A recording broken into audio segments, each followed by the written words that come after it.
Chapter 1. There was no possibility of taking a walk that day. We had been wandering, truly, in the leafless shrubbery an hour in the morning, but since dinner Mrs. Reed, when there was no company, dined early. The cold winter wind had brought with it clouds so somber, and a rain so penetrating, that further outdoor exercise was now out of the question. I was glad of it. I never liked long walks, especially on chilly afternoons. Dreadful to me was the coming home in the raw twilight, with nipped fingers and toes, and a heart saddened by the chidings of Bessie, the nurse, and humbled by the consciousness of my physical inferiority to Eliza, John, and Georgiana Reed. The said Eliza, John, and Georgiana were now clustered round their mamma in the drawing-room. She lay reclined on a sofa by the fireside, and with her darlings about her for the time neither quarrelling nor crying looked perfectly happy. Me, she had dispensed from joining the group, saying, she regretted to be under the necessity of keeping me at a distance, but that until she heard from Bessie, and could discover by her own observation, that I was endeavoring in good earnest to acquire a more sociable and childlike disposition, a more attractive and sprightly manner, something lighter, franker, more natural, as it were, she really must exclude me from privileges intended only for contented, happy, little children. What does Bessie say I have done? I asked.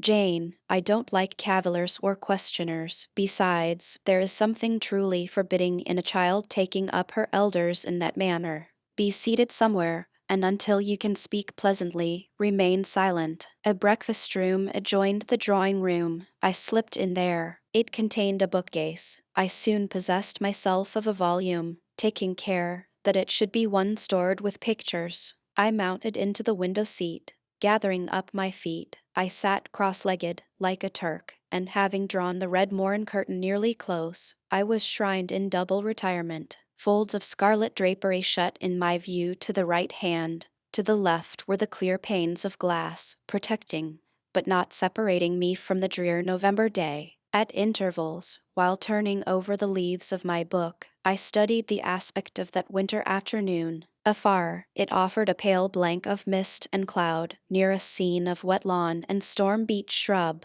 with ceaseless rain sweeping away wildly before a long and lamentable blast. I returned to my book, Bewick's History of British Birds. The letterpress of that I cared little for, generally speaking, and yet there were certain introductory pages that, child as I was, I could not pass quite as a blank. They were those which treat of the haunts of seafowl, of the solitary rocks and promontories, by them only inhabited, of the coast of Norway, studded with isles from its southern extremity, the Lindness, or Naze, to the North Cape, where the northern ocean, in vast whirls, boils round the naked, melancholy isles of farthest Thule, and the Atlantic surge pours in among the stormy Hebrides. Nor could I pass unnoticed the suggestion of the bleak shores of Lapland, Siberia, Spitzbergen, Nova Zembla, Iceland, Greenland, with the vast sweep of the Arctic zone, and those forlorn regions of dreary space, that reservoir of frost and snow, where firm fields of ice, the accumulation of centuries of winters, glazed in alpine heights above heights, surround the pole, and concentre the multiplied rigors of extreme cold. Of these death-white realms I formed an idea of my own, shadowy, like all the half-comprehended notions that float dim through children's brains, but strangely impressive.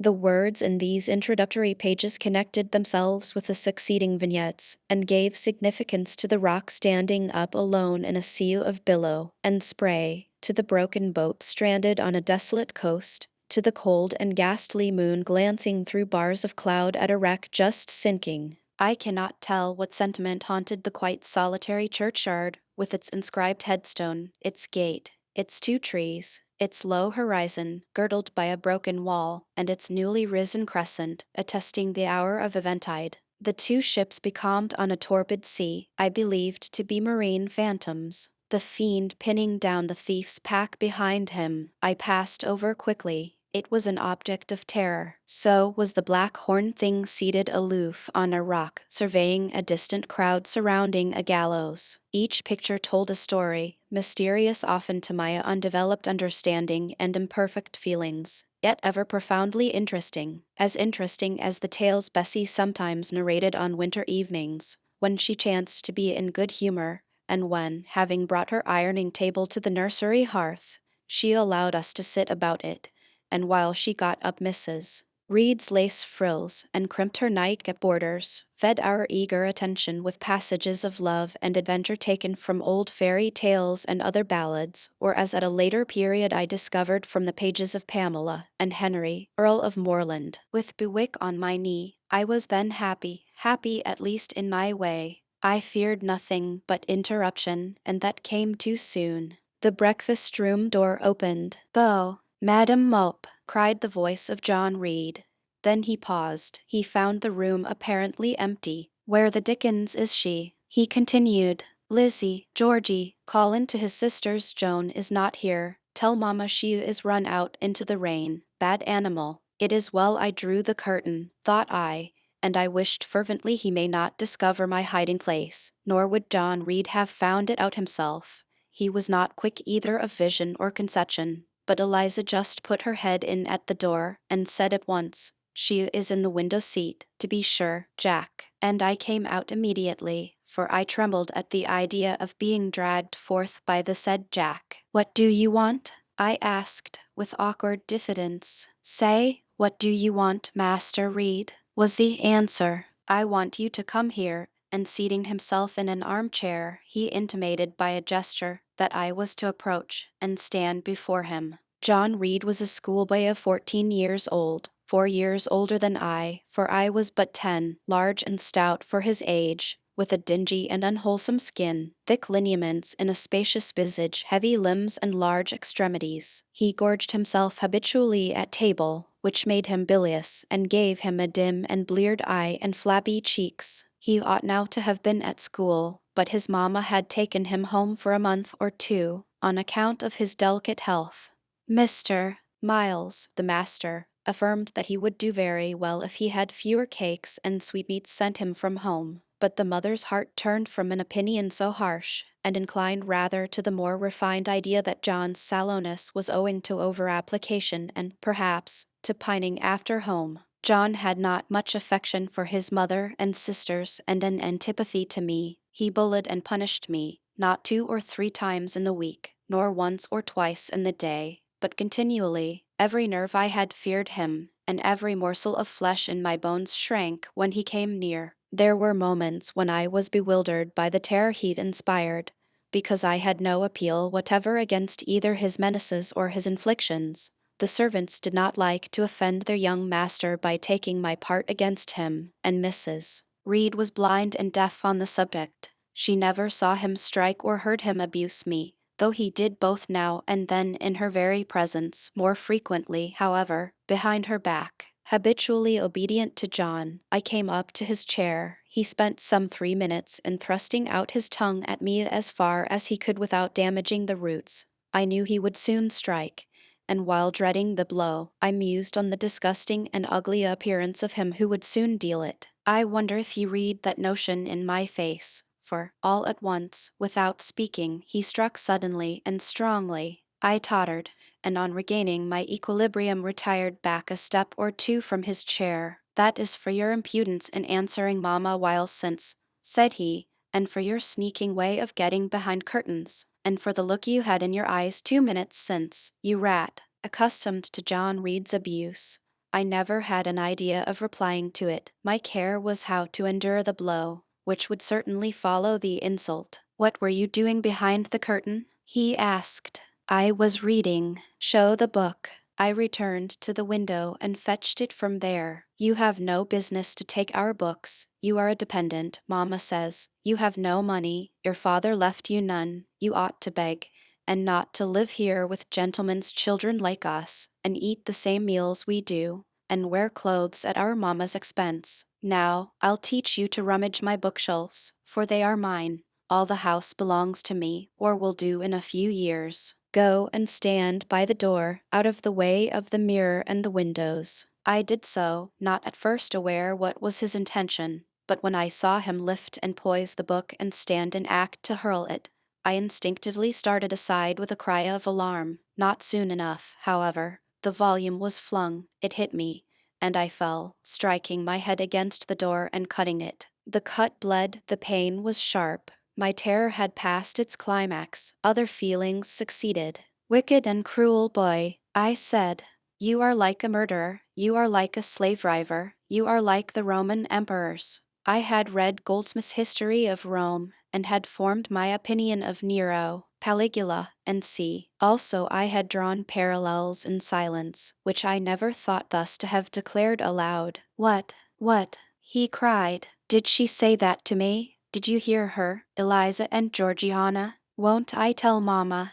But first he ran headlong at me. I felt him grasp my hair and my shoulder. He had closed with a desperate thing. I really saw in him a tyrant, a murderer. I felt a drop or two of blood from my head trickle down my neck, and was sensible of somewhat pungent suffering. These sensations for the time predominated over fear, and I received him in frantic sort. I don't very well know what I did with my hands, but he called me rat, and bellowed out aloud. Aid was near him. Eliza and Georgiana had run for Mrs. Reed, who was gone upstairs. She now came upon the scene, followed by Bessie and her maid Abbot. We were parted. I heard the words, dear. What a fury to fly at Master John. Did ever anybody see such a picture of passion? Then Mrs. Chapter 2. I resisted all the way, a new thing for me, and a circumstance which greatly strengthened the bad opinion Bessie and Miss Abbot were disposed to entertain of me. The fact is, I was a trifle beside myself, or rather out of myself, as the French would say. I was conscious that a moment's mutiny had already rendered me liable to strange penalties, and, like any other rebel slave, I felt resolved, in my desperation, to go all lengths. Hold her arms, Miss Abbot, she's like a mad cat. For shame, cried the lady's maid. What shocking conduct, Miss Eyre, to strike a young gentleman, your benefactress's son. Your young master. Master, how is he my master? Am I a servant? No, you are less than a servant, for you do nothing for your keep. There, sit down, and think over your wickedness. They had got me by this time into the apartment indicated by Mrs. Reed, and had thrust me upon a stool. My impulse was to rise from it like a spring. Their two pair of hands arrested me instantly. If you don't sit still, you must be tied down, said Bessie. Miss Abbot, lend me your garters. She would break mine directly. Miss Abbot turned to divest a stout leg of the necessary ligature. This preparation for bonds, and the additional ignominy it inferred, took a little of the excitement out of me. Don't take them off, I cried. I will not stir, in guarantee of which, I attached myself to my seat by my hands. Mind you don't, said Bessie, and when she had ascertained that I was really subsiding, she loosened her hold of me. Then she and Miss Abbot stood with folded arms, looking darkly and doubtfully on my face, as incredulous of my sanity. She never did so before, at last said Bessie, turning to the Abigail. But it was always in her, was the reply. I've told Mrs. often my opinion about the child, and Mrs. agreed with me. She's an underhand little thing. I never saw a girl of her age with so much cover. Bessie answered not, but before long, addressing me, she said, you ought to be aware, miss, that you are under obligations to Mrs. Reed. She keeps you. If she were to turn you off, you would have to go to the poorhouse. I had nothing to say to these words. They were not new to me. My very first recollections of existence included hints of the same kind. This reproach of my dependence had become a vague sing-song in my ear, very painful and crushing, but only half intelligible. Miss Abbot joined in, and you ought not to think yourself on an equality with the Mrs. Reed and Master Reed, because Mrs. kindly allows you to be brought up with them. They will have a great deal of money, and you will have none. It is your place to be humble, and to try to make yourself agreeable to them. What we tell you is for your good, added Bessie, in no harsh voice. You should try to be useful and pleasant. Then, perhaps, you would have a home here. But if you become passionate and rude, Mrs. will send you away, I am sure. Besides, said Miss Abbot, God will punish her. He may strike her dead in the amid of her tantrums, and then where would she go? Come, Bessie, we will leave her. I wouldn't of her heart for anything. Say your prayers, Miss Eyre, when you are by yourself, for if you don't repent, something bad may be permitted to come down the chimney and fetch you away. They went, shutting the door and locking it behind them. The Red Room was a square chamber, very seldom slept in, I may say never, truly, unless when a chance influx of visitors at Gateshead Hall rendered it necessary to turn to account all the accommodation it contained. Yet it was one of the largest and stateliest chambers in the mansion. A bed supported on massive pillars of mahogany hung with curtains of deep red damask stood out like a tabernacle in the center. The two large windows, with their blinds always drawn down, were half shrouded in festoons and falls of similar drapery. The carpet was red. The table at the foot of the bed was covered with a crimson cloth. The walls were a soft fawn color with a blush of pink in it. The wardrobe, the toilet table, the chairs were of darkly polished old mahogany. Out of these deep surrounding shades rose high and glared white the piled-up mattresses and pillows of the bed, spread with a snowy Marseille counterpane. Scarcely less prominent was an ample cushioned easy chair near the head of the bed, also white, with a footstool before it, and looking, as I thought, like a pale throne. This room was chill because it seldom had a fire. It was silent because remote from the nursery and kitchen, solemn because it was known to be so seldom entered. The housemaid alone came here on Saturdays to wipe from the mirrors and the furniture a week's quiet dust, and Mrs. Reed herself, at far intervals, visited it to review the contents of a certain secret drawer in the wardrobe, where were stored divers parchments, her jewel casket, and a miniature of her deceased husband, and in those last words lies the secret of the Red Room, the spell which kept it so lonely in spite of its grandeur. Mr. Reed had been dead 9 years. It was in this chamber he breathed his last. Here he lay in state. Therefore his coffin was borne by the undertaker's men, and, since that day, a sense of dreary consecration had guarded it from frequent intrusion. My seat, to which Bessie and the bitter Miss Abbot had left me riveted, was a low ottoman near the marble chimney-piece. The bed rose before me. To my right hand there was the high, dark wardrobe, with subdued, broken reflections varying the gloss of its panels. To my left were the muffled windows. A great looking-glass between them repeated the vacant majesty of the bed and room. I was not quite sure whether they had locked the door, and, when I dared move, I got up and went to see. Alas! Yes, no jail was ever more secure. Returning, I had to cross before the looking-glass. My fascinated glance involuntarily explored the depth it revealed. All looked colder and darker in that visionary hollow than in reality, and the strange little figure there gazing at me, with a white face and arms specking the gloom, and glittering eyes of fear moving where all else was still, had the effect of a real spirit. I thought it like one of the tiny phantoms, half fairy, half imp, Bessie's evening stories represented as coming out of lone, ferny dells and moors, and appearing before the eyes of belated travelers. I returned to my stool. Superstition was with me at that moment, but it was not yet her hour for complete victory. My blood was still warm. The mood of the revolted slave was still bracing me with its bitter vigor. I had to stem a rapid rush of retrospective thought before I quailed to the dismal present. All John Reed's violent tyrannies, all his sister's proud indifference, all his mother's aversion, all the servants' partiality turned up in my disturbed mind like a dark deposit in a turbid well. Why was I always suffering, always browbeaten, always accused, forever condemned? Why could I never please? Why was it useless to try to win any one's favor? Eliza, who was headstrong and selfish, was respected. Georgiana, who had a spoiled temper, a very acrid spite, a captious and insolent carriage, was universally indulged. Her beauty, her pink cheeks and golden curls, seemed to give delight to all who looked at her, and to purchase indemnity for every fault. John no one ported, much less punished, though he twisted the necks of the pigeons, killed the little pea-chicks, set the dogs at the sheep, stripped the hothouse vines of their fruit, and broke the buds off the choicest plants in the conservatory. He called his mother, old girl, too, sometimes reviled her for her dark skin, similar to his own, bluntly disregarded her wishes, not unfrequently tore and spoiled her silk attire, and he was still her own darling.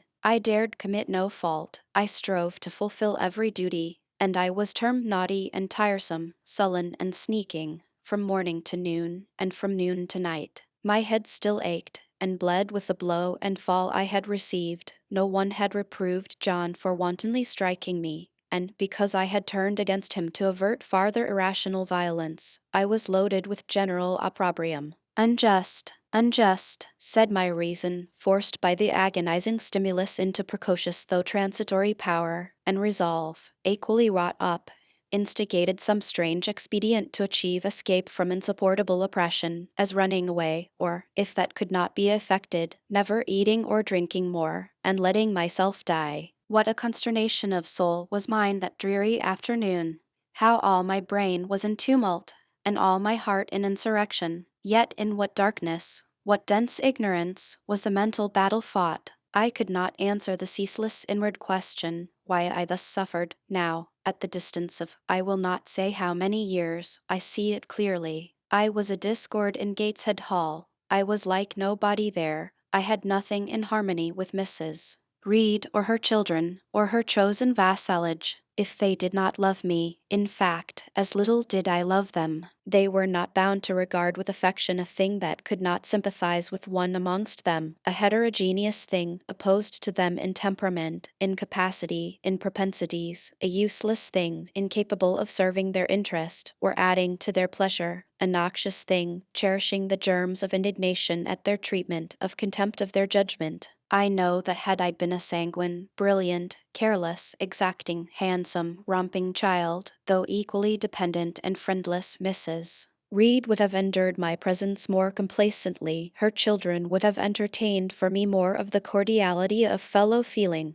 The servants would have been less prone to make me the scapegoat of the nursery. Daylight began to forsake the Red Room. It was past 4 o'clock, and the beclouded afternoon was tending to drear twilight. I heard the rain still beating continuously on the staircase window, and the wind howling in the grove behind the hall. I grew by degrees cold as a stone, and then my courage sank. My habitual mood of humiliation, self-doubt, forlorn depression, fell damp on the embers of my decaying ire. All said I was wicked, and perhaps I may be so. What thought had I been but just conceiving of starving myself to death? That certainly was a crime, and was I fit to die, or was the vault under the chancel of Gateshead Church an inviting bourne? In such vault I had been told did Mr. Reed lie buried, and led by this thought to recall his idea, I dwelt on it with gathering dread. I could not remember him, but I knew that he was my own uncle, my mother's brother, that he had taken me when a parentless infant to his house, and that in his last moments he had required a promise of Mrs.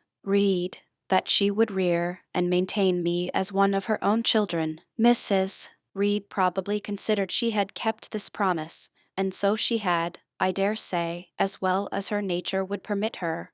But how could she really like an interloper not of her race, and unconnected with her, after her husband's death, by any tie? It must have been most irksome to find herself bound by a hard-wrung pledge to stand in the stead of a parent to a strange child she could not love, and to see an uncongenial alien permanently intruded on her own family group. A singular notion dawned upon me. I doubted not, never doubted, that if Mr. Reed had been alive he would have treated me kindly, and now, as I sat looking at the white bed and overshadowed walls, occasionally also turning a fascinated eye towards the dimly gleaming mirror, I began to recall what I had heard of dead men, troubled in their graves by the violation of their last wishes, revisiting the earth to punish the perjured and avenge the oppressed, and I thought Mr. Reed's spirit, harassed by the wrongs of his sister's child, may quit its abode, whether in the church vault or in the unknown world of the departed, and rise before me in this chamber. I wiped my tears and hushed my sobs, fearful lest any sign of violent grief may waken a preternatural voice to comfort me, or elicit from the gloom some haloed face, bending over me with strange pity. This idea, consolatory in theory, I felt would be terrible if realized. With all my may I endeavored to stifle it. I endeavored to be firm. Shaking my hair from my eyes, I lifted my head and tried to look boldly round the dark room. At this moment a light gleamed on the wall. Was it, I asked myself, a ray from the moon penetrating some aperture in the blind? No, moonlight was still, and this stirred. While I gazed, it glided up to the ceiling and quivered over my head. I can now conjecture readily that this streak of light was, in all likelihood, a gleam from a lantern carried by someone across the lawn. But then, prepared as my mind was for horror, shaken as my nerves were by agitation, I thought the swift darting beam was a herald of some coming vision from another world. My heart beat thick, my head grew hot. A sound filled my ears, which I deemed the rushing of wings. Something seemed near me. I was oppressed, suffocated. Endurance broke down. I rushed to the door and shook the lock in desperate effort. Steps came running along the outer passage. The key turned. Bessie and Abbott entered. "Miss Sire, are you ill?" said Bessie. "What a dreadful noise! It went quite through me," exclaimed Abbott. "Take me out. Let me go into the nursery," was my cry. "What for? Are you hurt? Have you seen something?" again demanded Bessie. "Oh, I saw a light, and I thought a ghost would come." I had now got hold of Bessie's hand, and she did not snatch it from me. "She has screamed out on purpose," declared Abbott, in some disgust. "And what a scream! If she had been in great pain one would have excused it. But she only wanted to bring us all here. I know her naughty tricks." "What is all this?"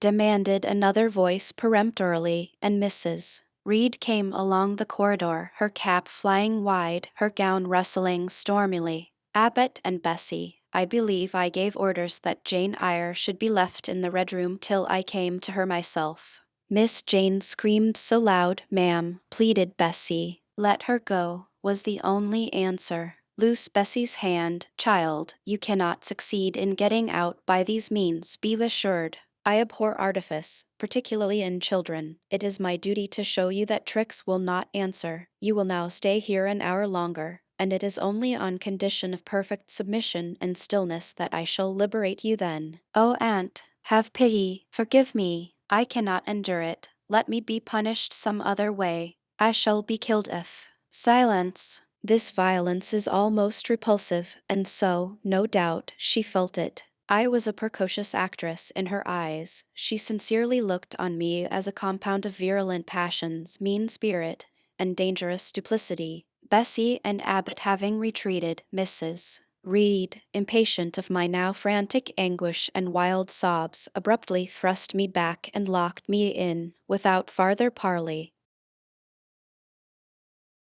Chapter 3. The next thing I remember is waking up with a feeling as if I had had a frightful nightmare and seeing before me a terrible red glare, crossed with thick black bars. I heard voices, too, speaking with a hollow sound and as if muffled by a rush of wind or water. Agitation, uncertainty, and an all-predominating sense of terror confused my faculties. Before long, I became aware that someone was handling me, lifting me up and supporting me in a sitting posture, and that more tenderly than I had ever been raised or upheld before. I rested my head against a pillow or an arm, and felt easy. In 5 minutes more the cloud of bewilderment dissolved. I knew quite well that I was in my own bed, and that the red glare was the nursery fire. It was night. A candle burnt on the table. Bessie stood at the bed foot with a basin in her hand, and a gentleman sat in a chair near my pillow, leaning over me. I felt an inexpressible relief, a soothing conviction of protection and security, when I knew that there was a stranger in the room,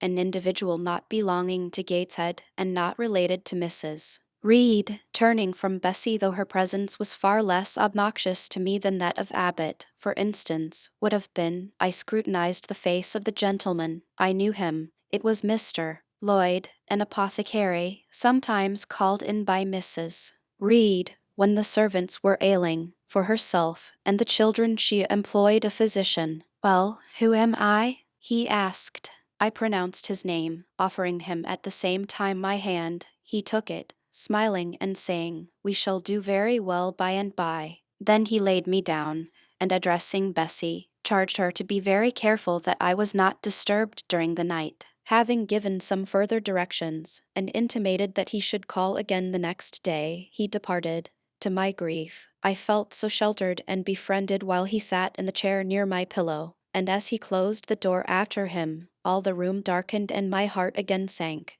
Inexpressible sadness weighed it down. "Do you feel as if you should sleep, miss?" asked Bessie rather softly. Scarcely dared I answer her, for I feared the next sentence may be rough. "I will try. Would you like to drink, or could you eat anything?" "No, thank you, Bessie." "Then I think I shall go to bed, for it is past 12 o'clock, but you may call me if you want anything in the night." Wonderful civility this. It emboldened me to ask a question. "Bessie, what is the matter with me? Am I ill?" "You fell sick, I suppose, in the red room with crying. You'll be better soon, no doubt." Bessie went into the housemaid's apartment, which was near. I heard her say, "Sarah, come and sleep with me in the nursery. I daren't for my life be alone with that poor child tonight. She may die. It's such a strange thing she should have that fit.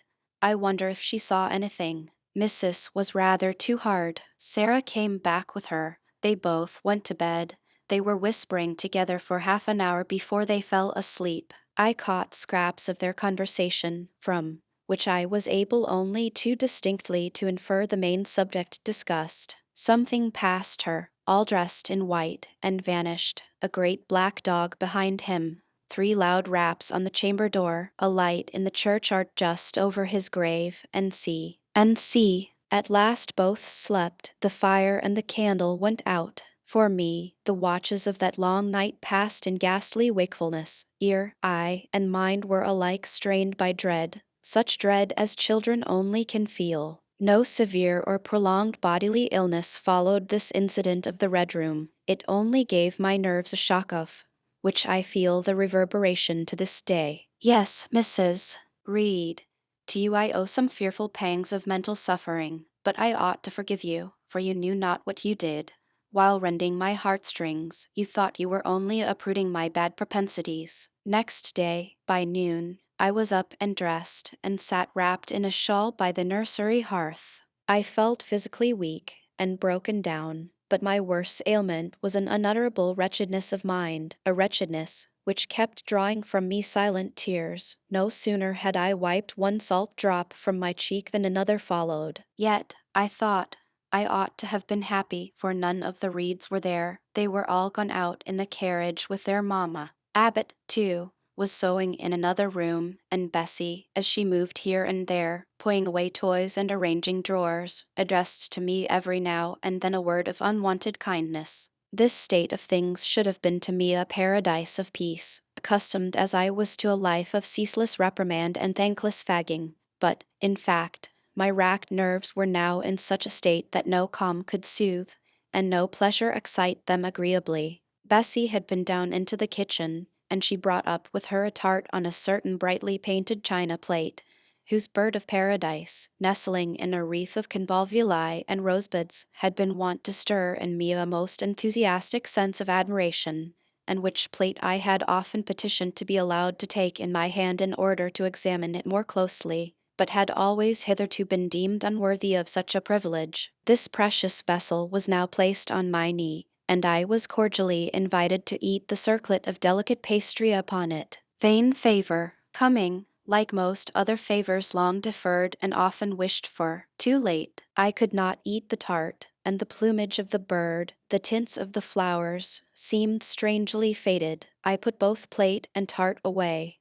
Bessie asked if I would have a book. The word book acted as a transient stimulus, and I begged her to fetch Gulliver's Travels from the library. This book I had again and again perused with delight. I considered it a narrative of facts, and discovered in it a vein of interest deeper than what I found in fairy tales, for as to the elves, having sought them in vain among foxglove leaves and bells, under mushrooms and beneath the ground ivy mantling old walnuts, I had at length made up my mind to the sad truth, that they were all gone out of England to some savage country where the woods were wilder and thicker, and the population more scant, while Lilliput and Brobdingnag being, in my creed, solid parts of the earth's surface, I doubted not that I may one day, by taking a long voyage, see with my own eyes the little fields, houses, and trees, the diminutive people, the tiny cows, sheep, and birds of the one realm, and the cornfields forest high, the mighty mastiffs, the monster cats, the tower-like men and women of the other. Yet,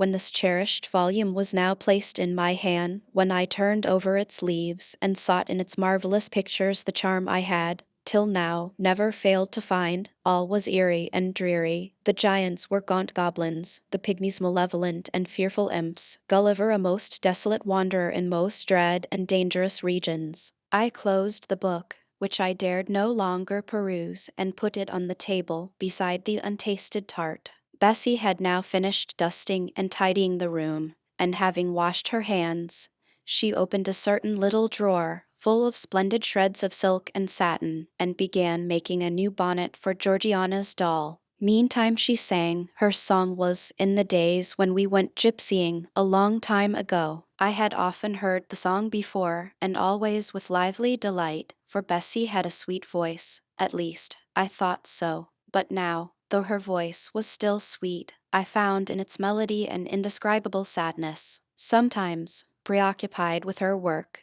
she sang the refrain very low, very lingeringly. "A long time ago" came out like the saddest cadence of a funeral hymn. She passed into another ballad, this time a really doleful one. "My feet they are sore, and my limbs they are weary. Long is the way, and the mountains are wild. Soon will the twilight close moonless and dreary over the path of the poor orphan child. Why did they send me so far and so lonely, up where the moors spread and gray rocks are piled? Men are hard-hearted and kind angels only watch o'er the steps of a poor orphan child. Yet distant and soft the night breeze is blowing, clouds there are none, and clear stars beam mild. God, in his mercy, protection is showing, comfort and hope to the poor orphan child. E'en should I fall o'er the broken bridge passing, or stray in the marshes, by false lights beguiled, still will my Father, with promise and blessing, take to his bosom the poor orphan child. There is a thought that for strength should avail me, though both of shelter and kindred despoiled. Heaven is a home, and a rest will not fail me. God is a friend to the poor orphan child. Come, Miss Jane, don't cry," said Bessie as she finished. She may as well have said to the fire, "Don't burn." But how could she divine the morbid suffering to which I was a prey? In the course of the morning Mr. Lloyd came again. "What, already up?" said he, as he entered the nursery. "Well, nurse, how is she?" Bessie answered that I was doing very well. Then she ought to look more cheerful. "Come here, Miss Jane. Your name is Jane, is it not?" "Yes, sir. Jane Eyre." "Well, you have been crying, Miss Jane Eyre. Can you tell me what about? Have you any pain?" "No, sir." "Oh, I dare say she is crying because she could not go out with Missus in the carriage," interposed Bessie. "Surely not. Why, she is too old for such pettishness." I thought so too, and my self-esteem being wounded by the false charge, I answered promptly, "I never cried for such a thing in my life. I hate going out in the carriage. I cry because I am miserable." "Oh fie, miss," said Bessie. The good apothecary appeared a little puzzled. I was standing before him. He fixed his eyes on me very steadily. His eyes were small and gray, not very bright, but I dare say I should think them shrewd now. He had a hard-featured yet good-natured looking face. Having considered me at leisure, he said, "What made you ill yesterday?" "She had a fall," said Bessie, again putting in her word. "Fall? Why, that is like a baby again. Can't she manage to walk at her age? She must be 8 or 9 years old." "I was knocked down," was the blunt explanation, jerked out of me by another pang of mortified pride. "But that did not make me ill," I added, while Mr. Lloyd helped himself to a pinch of snuff. As he was returning the box to his waistcoat pocket, a loud bell rang for the servants' dinner. He knew what it was. "That's for you, nurse," said he. "You can go down. I'll give Miss Jane a lecture till you come back." Bessie would rather have stayed, but she was obliged to go, because punctuality at meals was rigidly enforced at Gateshead Hall. "The fall did not make you ill. What did, then?" pursued Mr. Lloyd when Bessie was gone. "I was shut up in a room where there is a ghost till after dark." I saw Mr. Lloyd smile and frown at the same time. "Ghost? What, you are a baby after all. You are afraid of ghosts?" Of Mr. Reed's ghost I am. He died in that room, and was laid out there. Neither Bessie nor anyone else will go into it at night, if they can help it.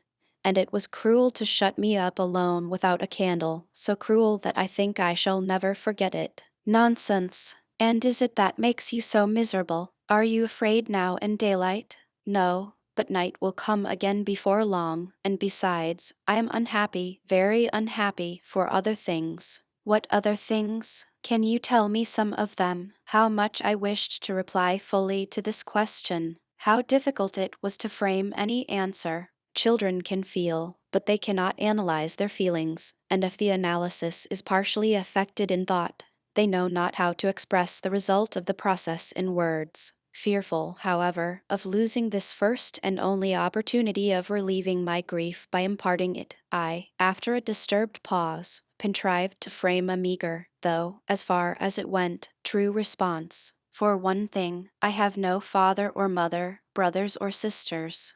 You have a kind aunt and cousins. Again I paused, then bunglingly announced, but John Reed knocked me down, and my aunt shut me up in the red room. Mr. Lloyd a second time produced his snuff-box. Don't you think Gateshead Hall a very beautiful house? Asked he. Are you not very thankful to have such a fine place to live at? It is not my house, sir, and Abbot says I have less right to be here than a servant. Pooh! You can't be silly enough to wish to leave such a splendid place. If I had anywhere else to go, I should be glad to leave it, but I can never get away from Gateshead till I am a woman. Perhaps you may, who knows? Have you any relations besides Mrs. Reed? I think not, sir. None belonging to your father? I don't know. I asked Aunt Reed once, and she said possibly I may have some poor, low relations called Eyre, but she knew nothing about them. If you had such, would you like to go to them? I reflected.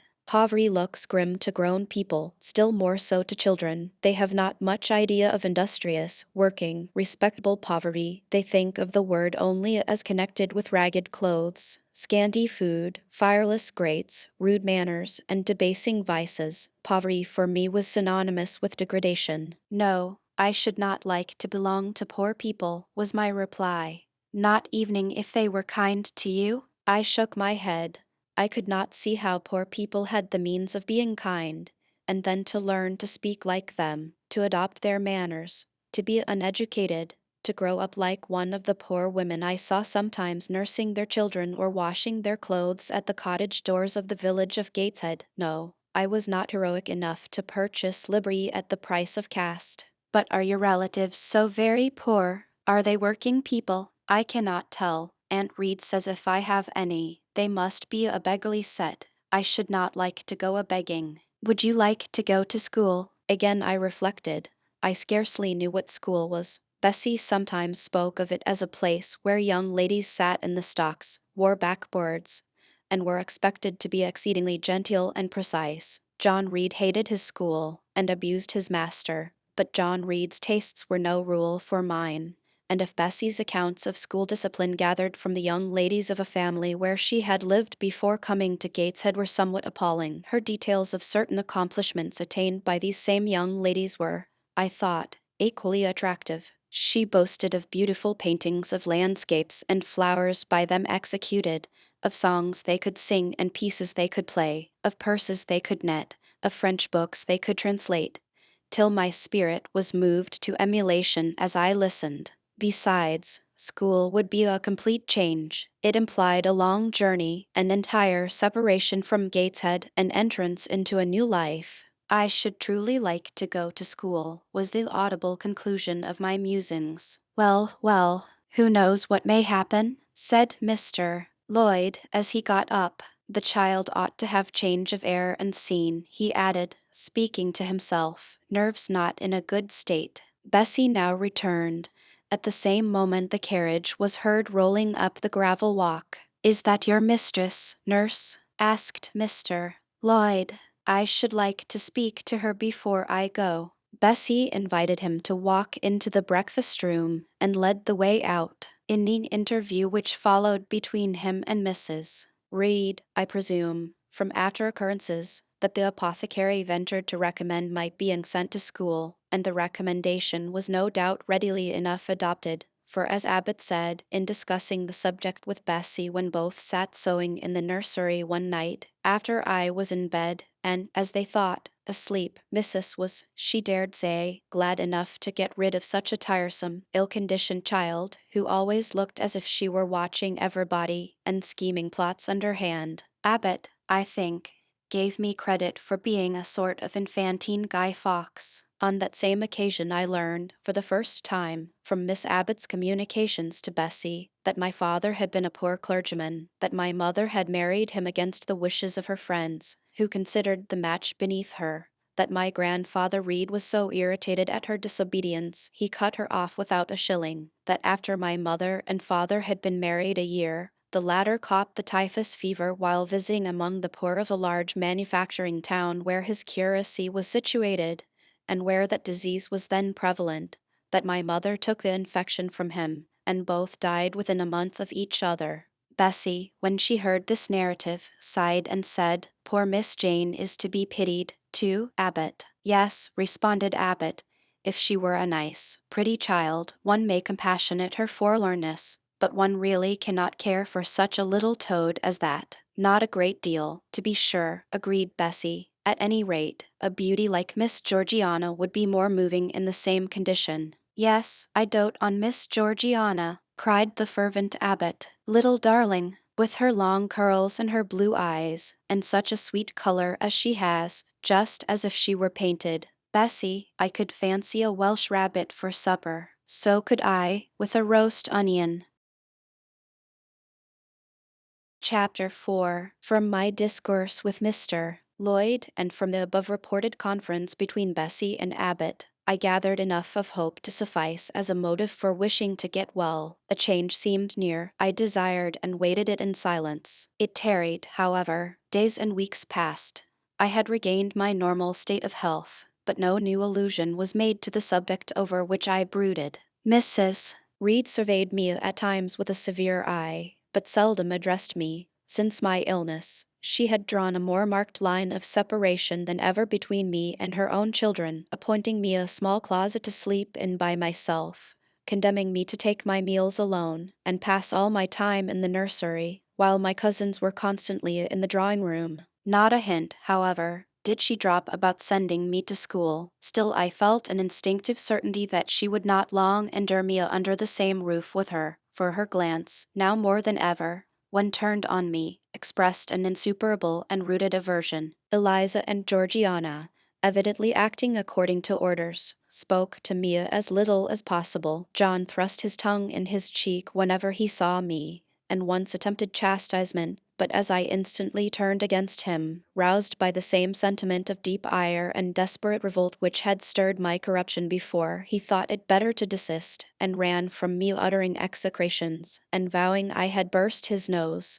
I had truly levelled at that prominent feature as hard a blow as my knuckles could inflict, and when I saw that either that or my look daunted him, I had the greatest inclination to follow up my advantage to purpose. But he was already with his mamma. I heard him in a blubbering tone commence the tale of how that nasty Jane Eyre had flown at him like a mad cat.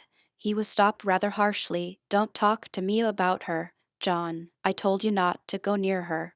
She is not worthy of notice.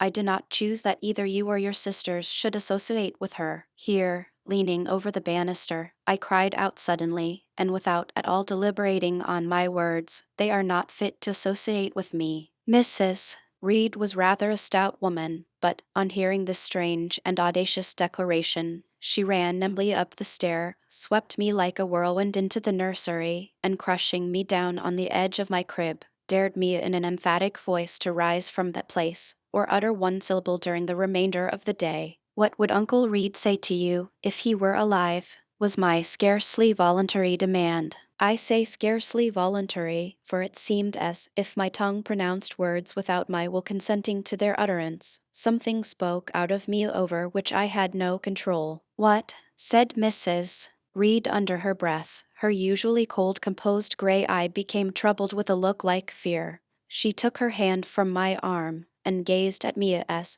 if she really did not know whether I were child or fiend. I was now in for it. My Uncle Reed is in heaven, and can see all you do and think, and so can Papa and Mamma. They know how you shut me up all day long, and how you wish me dead. Mrs. Reed soon rallied her spirits. She shook me most soundly, she boxed both my ears, and then left me without a word.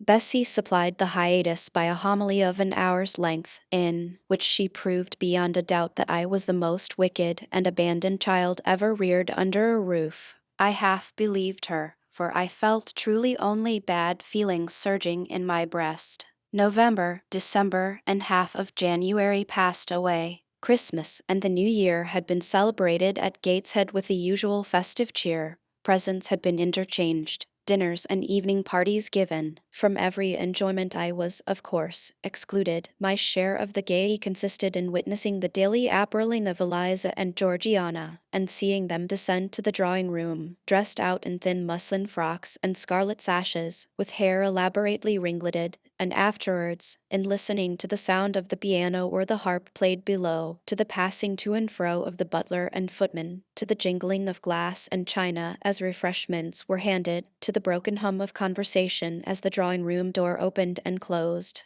When tired of this occupation, I would retire from the stairhead to the solitary and silent nursery. There, though somewhat sad, I was not miserable. To speak truth, I had not the least wish to go into company, for in company I was very rarely noticed, and if Bessie had but been kind and companionable, I should have deemed it a treat to spend the evenings quietly with her, instead of passing them under the formidable eye of Mrs. Reed, in a room full of ladies and gentlemen. But Bessie, as soon as she had dressed her young ladies, used to take herself off to the lively regions of the kitchen and housekeeper's room, generally bearing the candle along with her. I then sat with my doll on my knee till the fire got low, glancing round occasionally to make sure that nothing worse than myself haunted the shadowy room, and when the embers sank to a dull red, I undressed hastily, tugging at knots and strings as I best may, and sought shelter from cold and darkness in my crib. To this crib I always took my doll. Human beings must love something, and, in the dearth of worthier objects of affection, I contrived to find a pleasure in loving and cherishing a faded graven image, shabby as a miniature scarecrow. It puzzles me now to remember with what absurd sincerity I doted on this little toy, half fancying it alive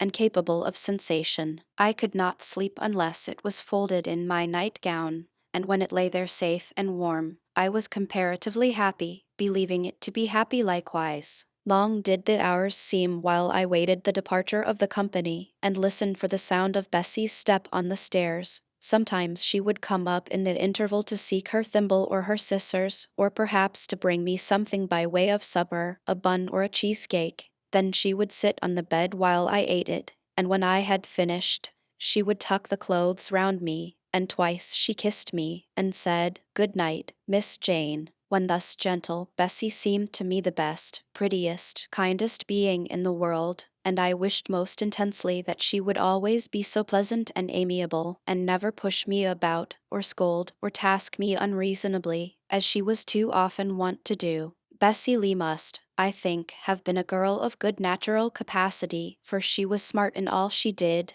and had a remarkable knack of narrative. So, at least, I judge from the impression made on me by her nursery tales. She was pretty too, if my recollections of her face and person are correct. I remember her as a slim young woman, with black hair, dark eyes, very nice features, and good, clear complexion, but she had a capricious and hasty temper, and indifferent ideas of principle or justice. Still, such as she was, I preferred her to any one else at Gateshead Hall. It was the 15th of January, about 9 o'clock in the morning. Bessie was gone down to breakfast. My cousins had not yet been summoned to their mamma.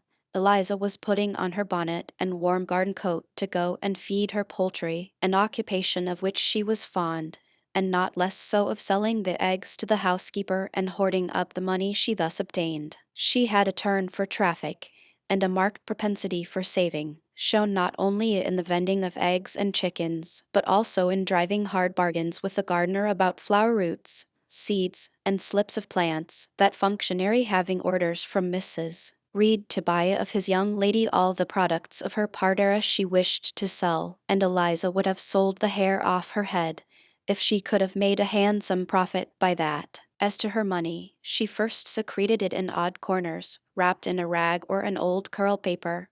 But some of these hoards having been discovered by the housemaid, Eliza, fearful of one day losing her valued treasure, consented to entrust it to her mother, at a usurious rate of interest, 50 or 60%, which interest she exacted every quarter, keeping her accounts in a little book with anxious accuracy. Georgiana sat on a high stool, dressing her hair at the glass, and interweaving her curls with artificial flowers and faded feathers, of which she had found a store in a drawer in the attic. I was making my bed, having received strict orders from Bessie to get it arranged before she returned, for Bessie now frequently employed me as a sort of under-nursery maid, to tidy the room, dust the chairs, and see. Having spread the quilt and folded my night-dress, I went to the window-seat to put in order some picture books and doll's house furniture scattered there. An abrupt command from Georgiana to let her playthings alone for the tiny chairs and mirrors, the fairy plates and cups, were her property, stopped my proceedings, and then, for lack of other occupation, I fell to breathing on the frost flowers with which the window was fretted,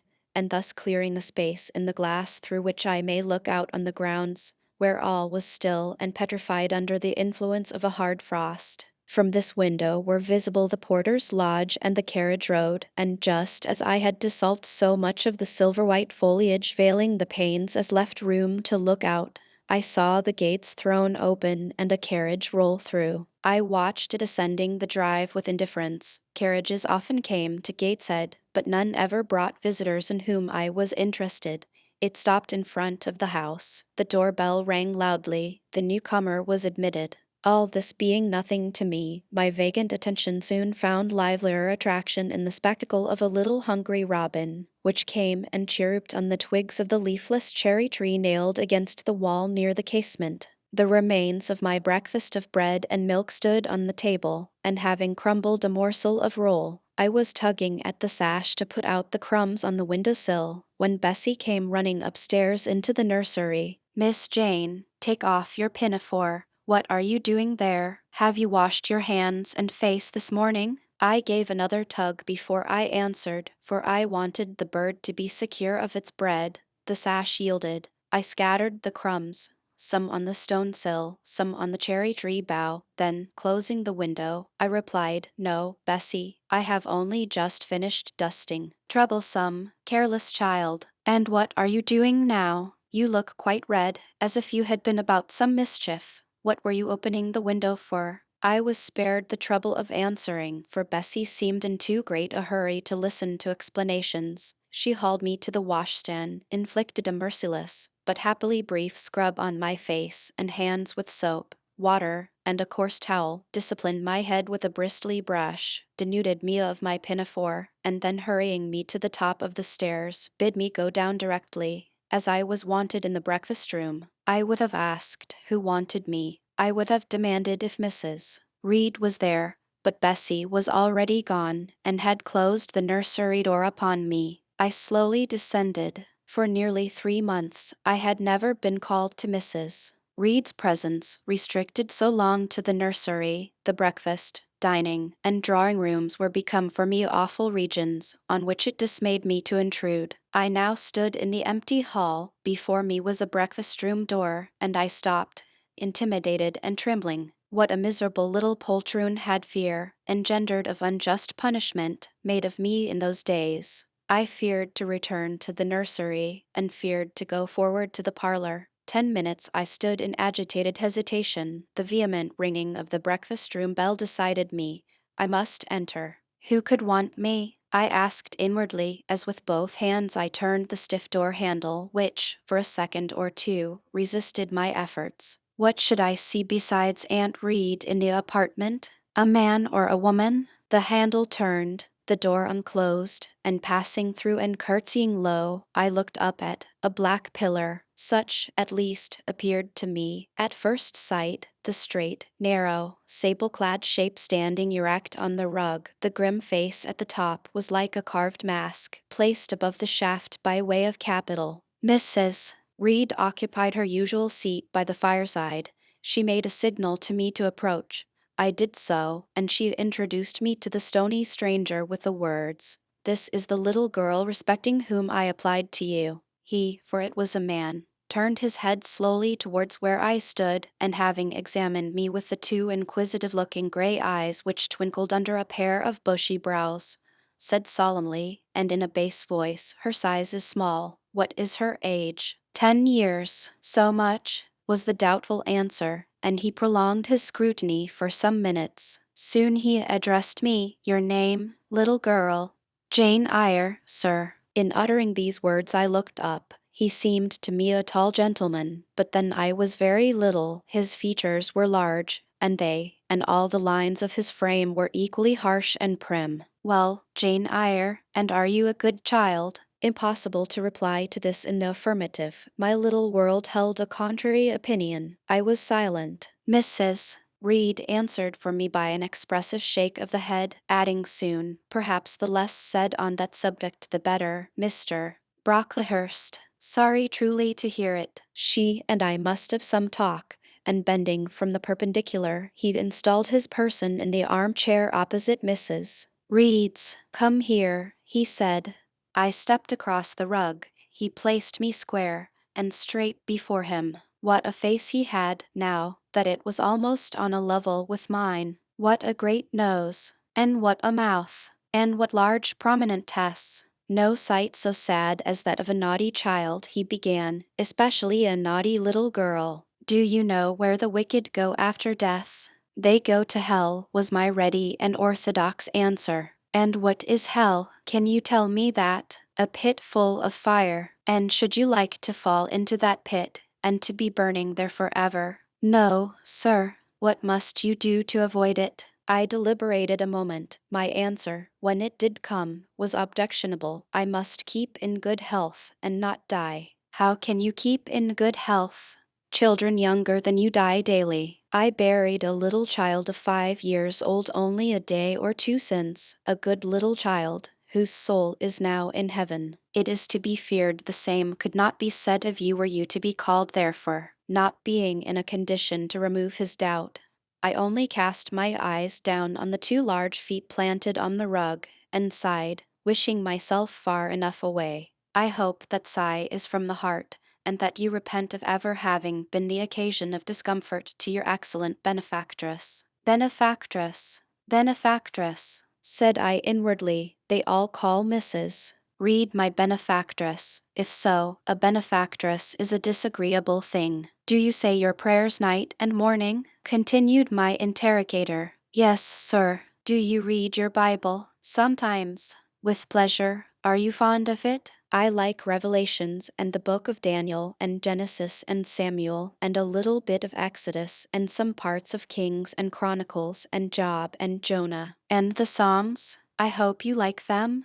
"No, sir. No." "Oh, shocking. I have a little boy, younger than you, who knows 6 Psalms by heart, and when you ask him which he would rather have, a gingerbread nut to eat or a verse of a psalm to learn, he says, 'Oh, the verse of a psalm. Angels sing psalms,' says he. I wish to be a little angel here below." He then gets 2 nuts in recompense for his infant piety. "Psalms are not interesting," I remarked. "That proves you have a wicked heart, and you must pray to God to change it, to give you a new and clean one, to take away your heart of stone and give you a heart of flesh." I was about to propound a question touching the manner in which that operation of changing my heart was to be performed, when Mrs. Reed interposed, telling me to sit down. She then proceeded to carry on the conversation herself.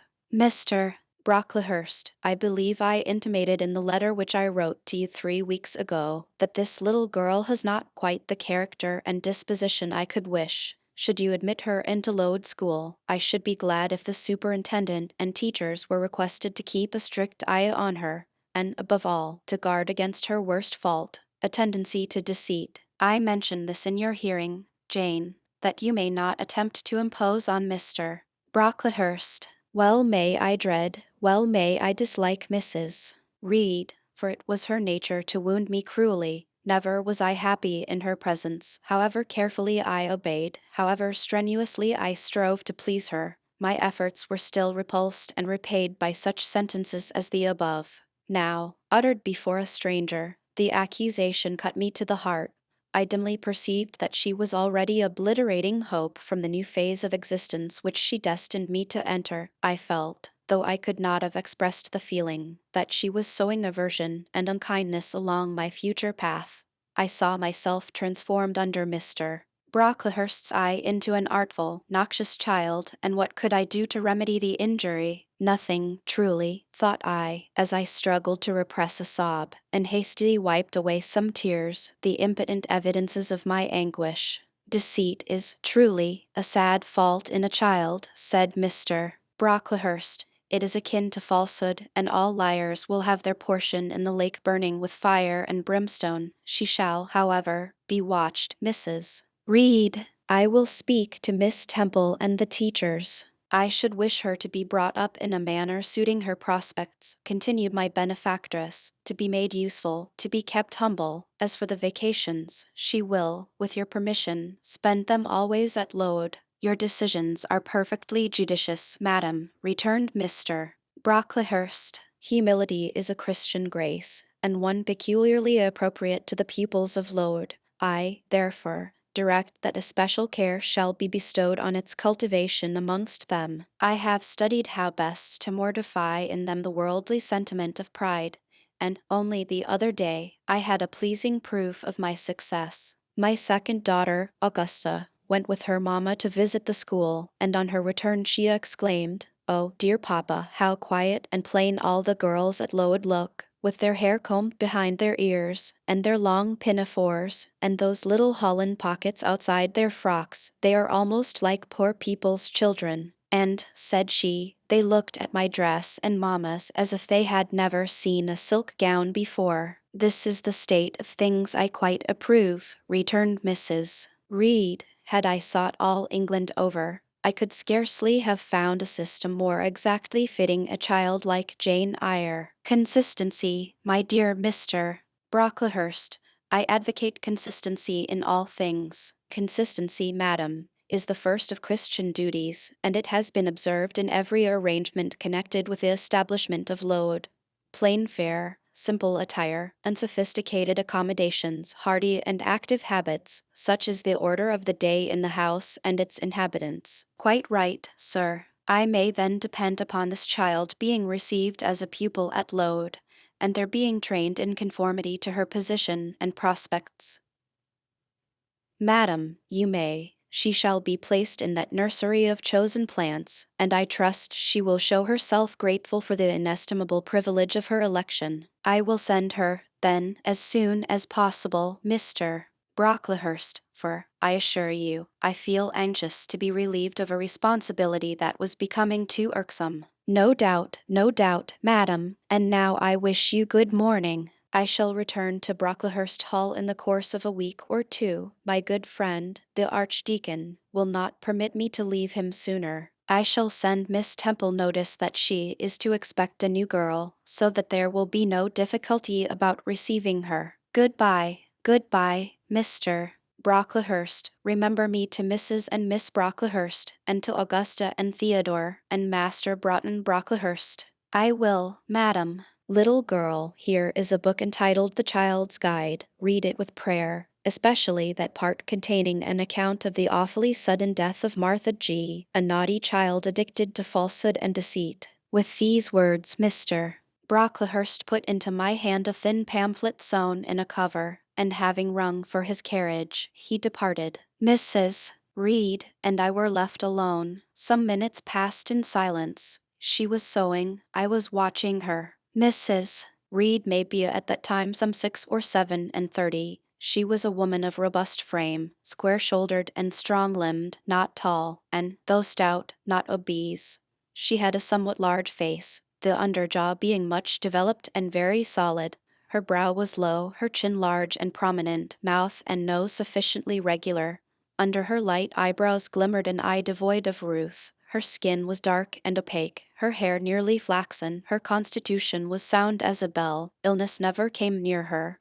She was an exact, clever manager, her household and tenantry were thoroughly under her control, her children only at times defied her authority and laughed it to scorn. She dressed well, and had a presence and port calculated to set off handsome attire. Sitting on a low stool, a few yards from her armchair, I examined her figure, I perused her features. In my hand I held the tract containing the sudden death of the liar, to which narrative my attention had been pointed as to an appropriate warning. What had just passed, what Mrs. Reed had said concerning me to Mr. Brocklehurst, the whole tenor of their conversation, was recent, raw, and stinging in my mind.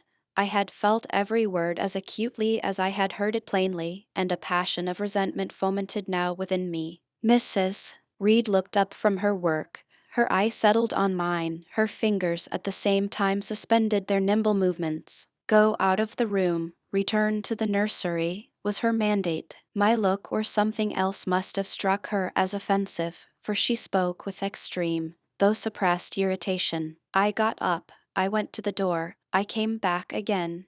I walked to the window, across the room, then close up to her. Speak I must. I had been trodden on severely, and must turn. But how? What strength had I to dart retaliation at my antagonist? I gathered my energies and launched them in this blunt sentence. I am not deceitful. If I were, I should say I loved you, but I declare I do not love you. I dislike you the worst of anybody in the world except John Reed.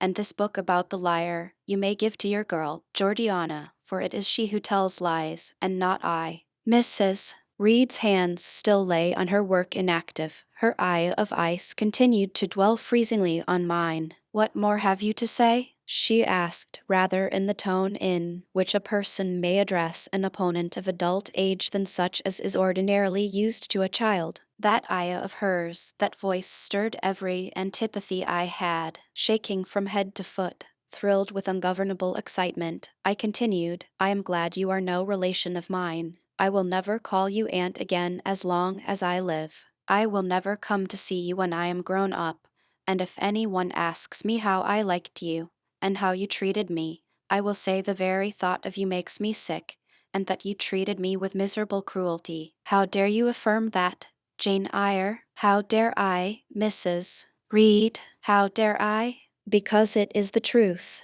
You think I have no feelings, and that I can do without one bit of love or kindness, but I cannot live so, and you have no pity. I shall remember how you thrust me back, roughly and violently thrust me back, into the red room, and locked me up there, to my dying day, though I was in agony, though I cried out, while suffocating with distress, have mercy, and Reed, and that punishment you made me suffer because your wicked boy struck me, knocked me down for nothing. I will tell anybody who asks me questions this exact tale. People think you a good woman, but you are bad, hard-hearted. You are deceitful. How dare I, Mrs. Reed? How dare I? Because it is the truth. Before I had finished this reply, my soul began to expand, to exult, with the strangest sense of freedom, of triumph, I ever felt. It seemed as if an invisible bond had burst, and that I had struggled out into an hope for liberty. Not without cause was this sentiment. Mrs.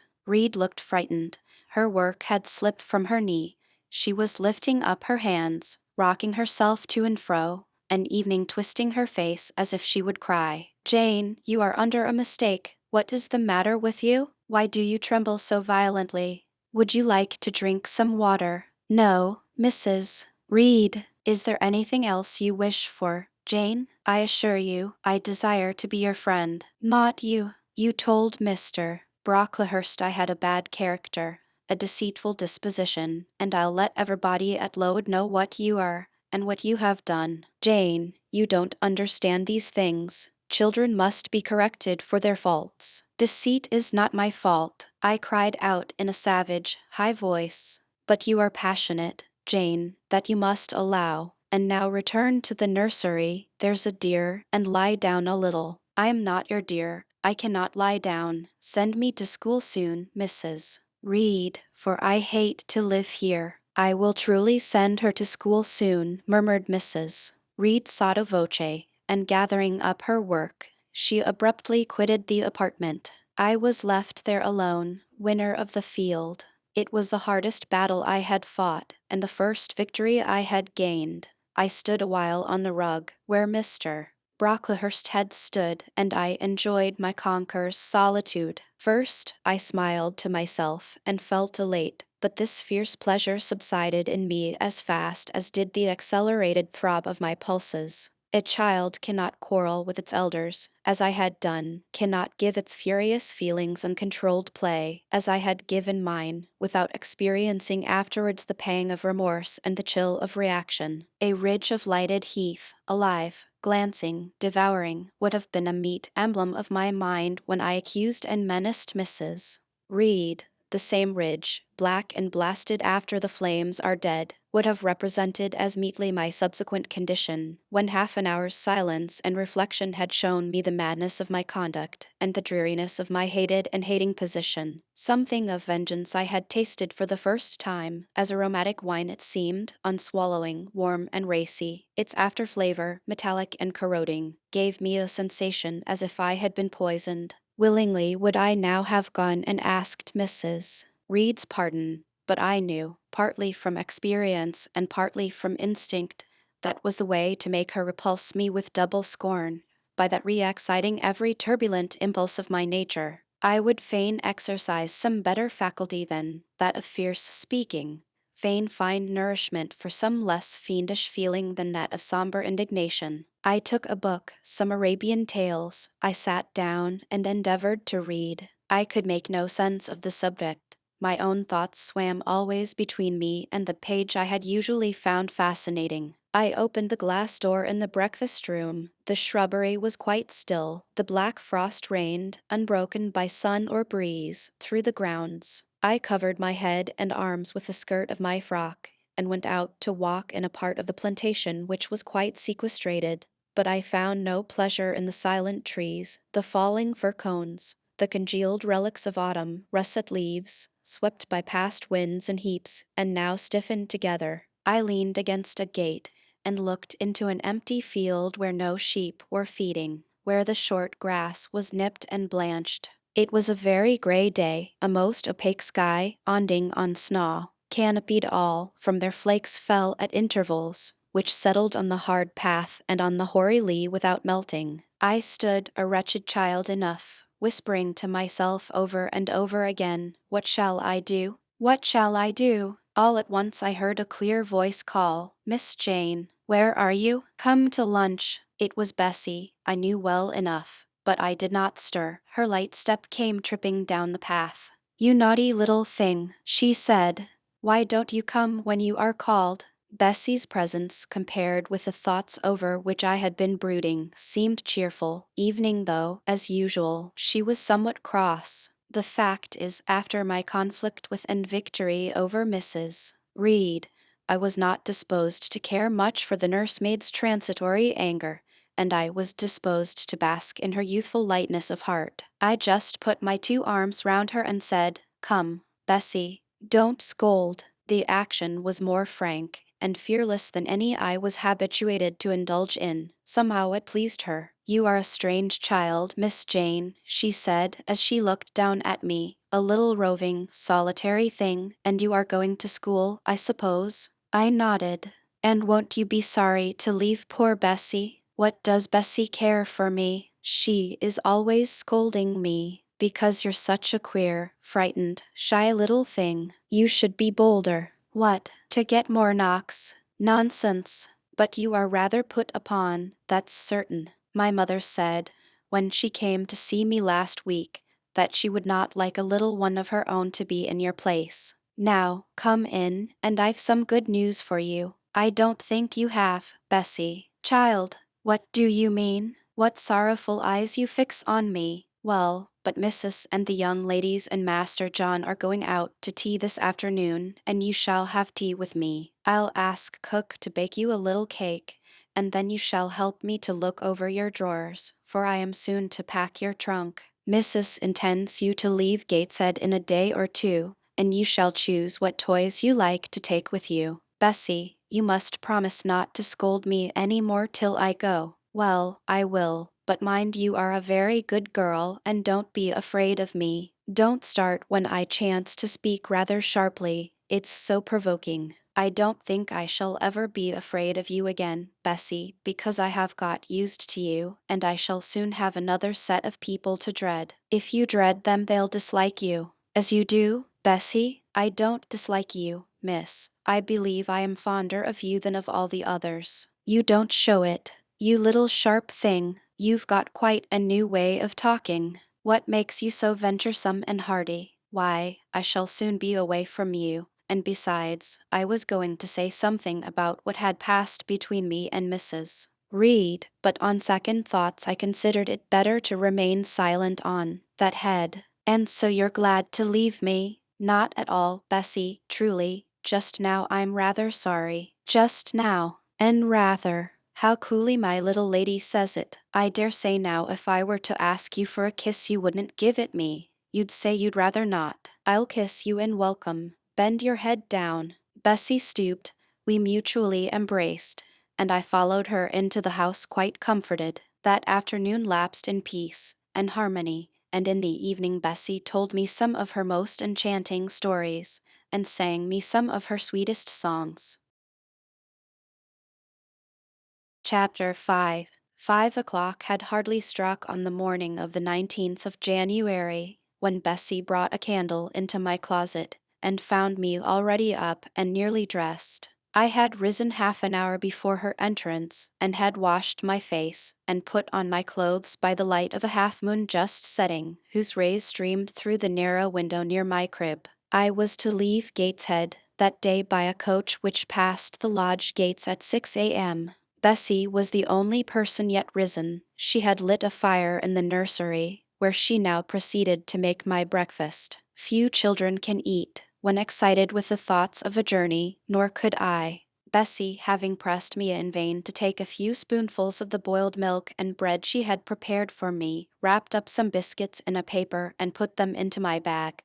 Then she helped me on with my pelisse and bonnet, and wrapping herself in a shawl, she and I left the nursery. As we passed Mrs. Reed's bedroom, she said, "Will you go in and bid Mrs. goodbye?" "No, Bessie. She came to my crib last night when you were gone down to supper, and said I need not disturb her in the morning, or my cousins either, and she told me to remember that she had always been my best friend, and to speak of her and be grateful to her accordingly." "What did you say, miss?" "Nothing." I covered my face with the bedclothes and turned from her to the wall. "That was wrong, Miss Jane." "It was quite right, Bessie. Your missus has not been my friend. She has been my foe." "Oh, Miss Jane, don't say so. Goodbye to Gateshead," cried I, as we passed through the hall and went out at the front door. The moon was set, and it was very dark. Bessie carried a lantern, whose light glanced on wet steps and gravel road sodden by a recent thaw.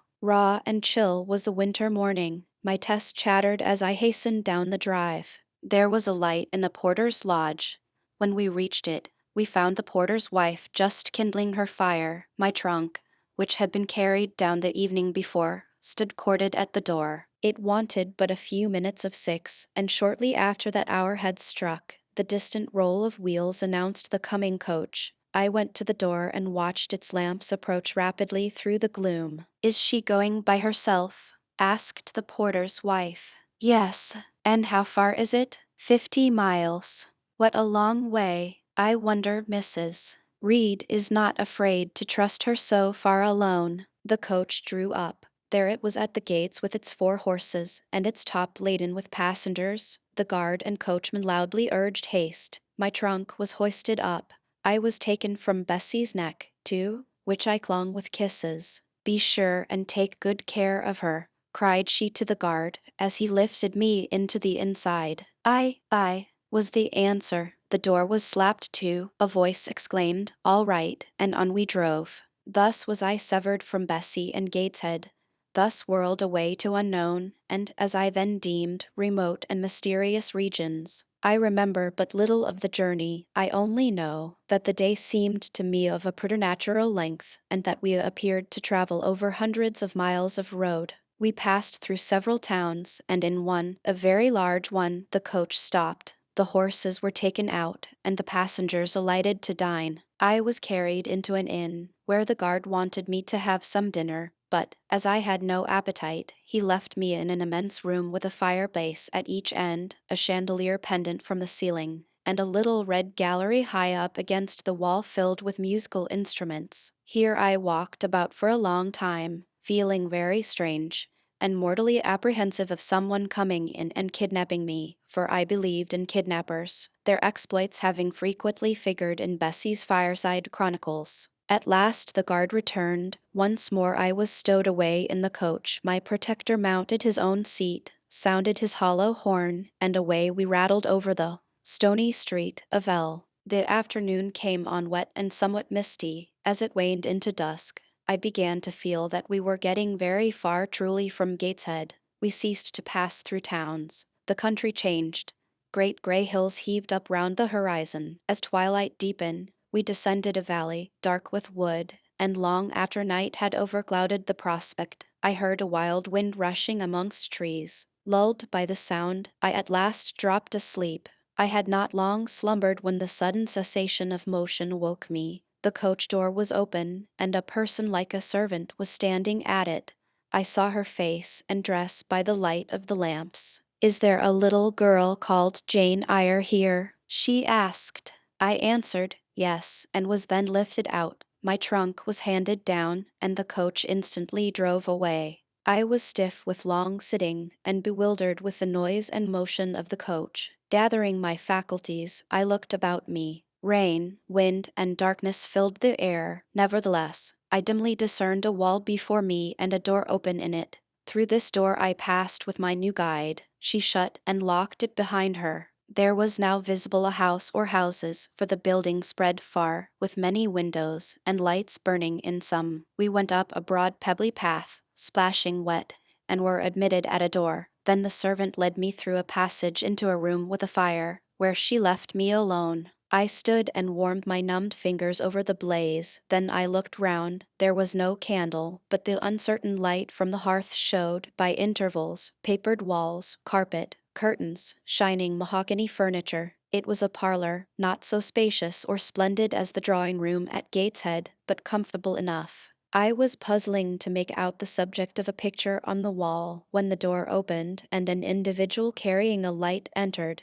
Another followed close behind. The first was a tall lady with dark hair, dark eyes, and a pale and large forehead. Her figure was partly enveloped in a shawl, her countenance was grave, her bearing erect. "The child is very young to be sent alone," said she, putting her candle down on the table. She considered me attentively for a minute or two, then further added, "She had better be put to bed soon. She looks tired." "Are you tired?" she asked, placing her hand on my shoulder. "A little, ma'am, and hungry too, no doubt. Let her have some supper before she goes to bed. Miss Miller, is this the first time you have left your parents to come to school, my little girl?" I explained to her that I had no parents. She inquired how long they had been dead, then how old I was, what was my name, whether I could read, write, and sew a little. Then she touched my cheek gently with her forefinger, and saying she hoped I should be a good child, dismissed me along with Miss Miller. The lady I had left may be about 29.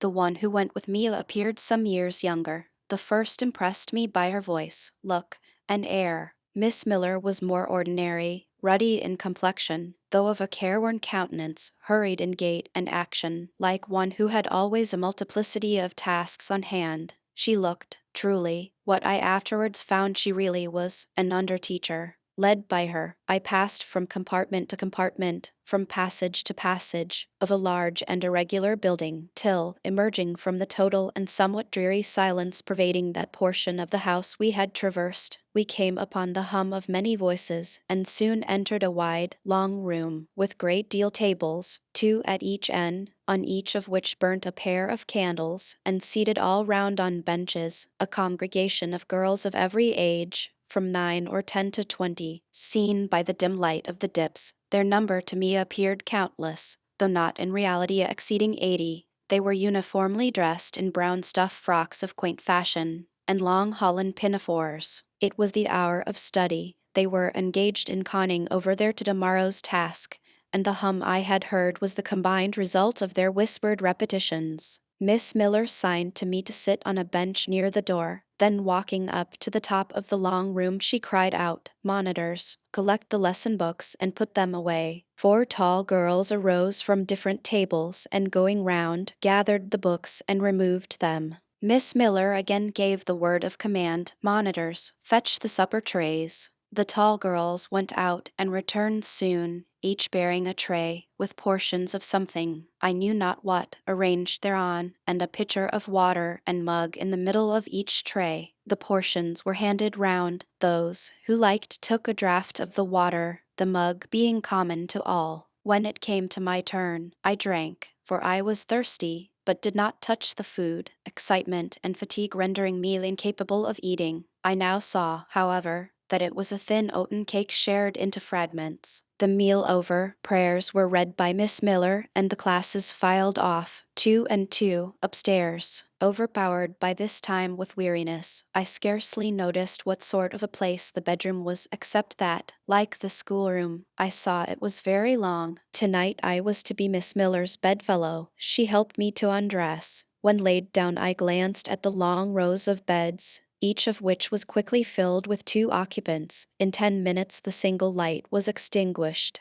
and amidst silence and complete darkness I fell asleep. The night passed rapidly. I was too tired evening to dream. I only once awoke to hear the wind rave in furious gusts, and the rain fall in torrents, and to be sensible that Miss Miller had taken her place by my side. When I again unclosed my eyes, a loud bell was ringing. The girls were up and dressing. Day had not yet begun to dawn, and a rushlight or 2 burned in the room. I too rose reluctantly. It was bitter cold, and I dressed as well as I could for shivering, and washed when there was a basin at liberty, which did not occur soon, as there was but 1 basin to 6 girls, on the stands down the middle of the room. Again the bell rang. All formed in file, 2 and 2, and in that order descended the stairs and entered the cold and dimly lit schoolroom. Here prayers were read by Miss Miller. Afterwards she called out, "Form classes." A great tumult succeeded for some minutes, during which Miss Miller repeatedly exclaimed, "Silence," and "Order." When it subsided, I saw them all drawn up in 4 semicircles before 4 chairs, placed at the 4 tables. All held books in their hands, and a great book, like a Bible, lay on each table, before the vacant seat. A pause of some seconds succeeded, filled up by the low, vague hum of numbers. Miss Miller walked from class to class, hushing this indefinite sound. A distant bell tinkled. Immediately 3 ladies entered the room. Each walked to a table and took her seat. Miss Miller assumed the 4th vacant chair, which was that nearest the door, and around which the smallest of the children were assembled. To this inferior class I was called, and placed at the bottom of it. Business now began. The day's collect was repeated.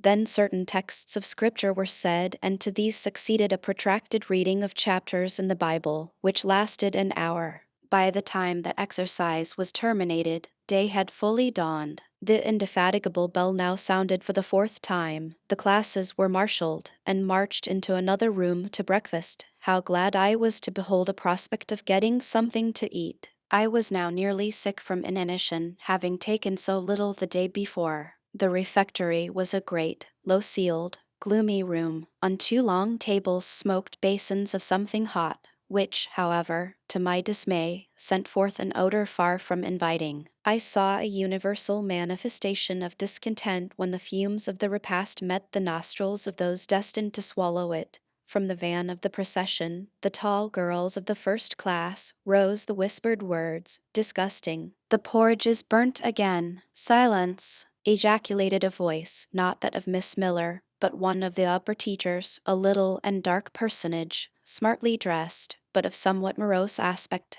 who installed herself at the top of one table, while a more buxom lady presided at the other. I looked in vain for her I had first seen the night before. She was not visible. Miss Miller occupied the foot of the table where I sat, and a strange, foreign-looking, elderly lady, the French teacher, as I afterwards found, took the corresponding seat at the other board. A long grace was said and a hymn sung, then a servant brought in some tea for the teachers and the meal began. Ravenous, and now very faint, I devoured a spoonful or two of my portion without thinking of its taste. But the first edge of hunger blunted, I perceived I had got in hand a nauseous mess. Burnt porridge is almost as bad as rotten potatoes. Famine itself soon sickens over it. The spoons were moved slowly. I saw each girl taste her food and try to swallow it, but in most cases the effort was soon relinquished. Breakfast was over, and none had breakfasted, thanks being returned for what we had not got, and a second hymn chanted.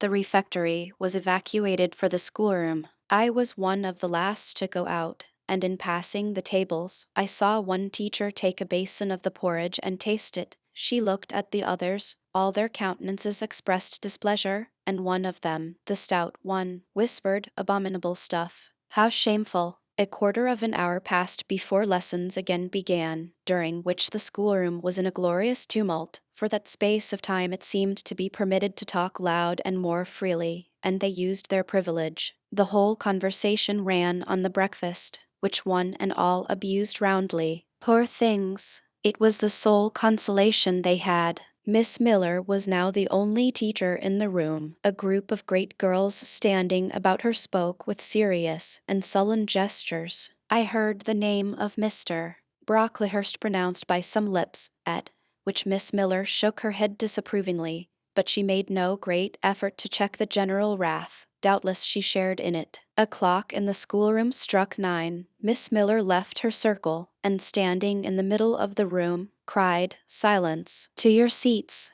Discipline prevailed. In 5 minutes the confused throng was resolved into order, and comparative silence quelled the Babel clamor of tongues. The upper teachers now punctually resumed their posts, but still all seemed to wait. Ranged on benches down the sides of the room, the 80 girls sat motionless and erect. A quaint assemblage they appeared, all with plain locks combed from their faces, not a curl visible, in brown dresses made high and surrounded by a narrow tucker about the throat, with little pockets of holland shaped something like a Highlander's purse tied in front of their frocks, and destined to serve the purpose of a work bag, all, too, wearing woolen stockings and country-made shoes, fastened with brass buckles. Above 20 of those clad in this costume were full-grown girls, or rather young women. It suited them ill, and gave an air of oddity evening to the prettiest. I was still looking at them, and also at intervals examining the teachers, none of whom precisely pleased me, for the stout one was a little coarse, the dark one not a little fierce, the foreigner harsh and grotesque, and Miss Miller, poor thing, looked purple, weather-beaten, and overworked, when, as my eye wandered from face to face, the whole school rose simultaneously, as if moved by a common spring. What was the matter? I had heard no order given. I was puzzled. Before I had gathered my wits, the classes were again seated. But as all eyes were now turned to one point, mine followed the general direction, and encountered the personage who had received me last night. She stood at the bottom of the long room, on the hearth, for there was a fire at each end. She surveyed the 2 rows of girls silently and gravely. Miss Miller, approaching, seemed to ask her a question, and having received her answer, went back to her place, and said aloud, "Monitor of the first class, fetch the globes." While the direction was being executed, the lady consulted moved slowly up the room. I suppose I have a considerable organ of veneration, for I retain yet the sense of admiring awe with which my eyes traced her steps. Seen now, in broad daylight, she looked tall, fair, and shapely, brown eyes with a benignant light in their irids, and a fine penciling of long lashes round relieved the whiteness of her large front. On each of her temples her hair, of a very dark brown, was clustered in round curls, according to the fashion of those times, when neither smooth bands nor long ringlets were in vogue. Her dress, also in the mode of the day, was of purple cloth, relieved by a sort of Spanish trimming of black velvet. A gold watches were not so common then as now shone at her girdle. Let the reader add, to complete the picture, refined features, a complexion, if pale, clear, and a stately air and carriage, and he will have, at least, as clearly as words can give it, a correct idea of the exterior of Miss Temple, Maria Temple, as I afterwards saw the name written in a prayer book entrusted to me to carry to church. The superintendent of load for such was this lady, having taken her seat before a pair of globes placed on one of the tables, summoned the first class round her, and commenced giving a lesson on geography. The lower classes were called by the teachers, repetitions in history, grammar, and C. Went on for an hour. Writing and arithmetic succeeded, and music lessons were given by Miss Temple to some of the elder girls. The duration of each lesson was measured by the clock, which at last struck 12. The superintendent rose. "I have a word to address to the pupils," said she. The tumult of cessation from lessons was already breaking forth, but it sank at her voice. She went on, "You had this morning a breakfast which you could not eat. You must be hungry. I have ordered that a lunch of bread and cheese shall be served to all." The teachers looked at her with a sort of surprise. "It is to be done on my responsibility," she added, in an explanatory tone to them, and immediately afterwards left the room. The bread and cheese was soon brought in and distributed, to the high delight and refreshment of the whole school. The order was now given to the garden. Each put on a coarse straw bonnet, with strings of colored calico, and a cloak of gray frieze. I was similarly equipped, and, following the stream, I made my way into the open air. The garden was a wide enclosure, surrounded with walls so high as to exclude every glimpse of prospect. A covered veranda ran down one side, and broad walks bordered a middle space divided into scores of little beds. These beds were assigned as gardens for the pupils to cultivate, and each bed had an owner. When full of flowers they would doubtless look pretty, but now, at the latter end of January, all was wintry blight and brown decay. I shuddered as I stood and looked round me. It was an inclement day for outdoor exercise, not positively rainy, but darkened by a drizzling yellow fog. All underfoot was still soaking wet with the floods of yesterday. The stronger among the girls ran about and engaged in active games, but sundry pale and thin ones herded together for shelter and warmth in the veranda, and amongst these, as the dense mist penetrated to their shivering frames, I heard frequently the sound of a hollow cough. As yet I had spoken to no one, nor did anybody seem to take notice of me. I stood lonely enough, but to that feeling of isolation I was accustomed.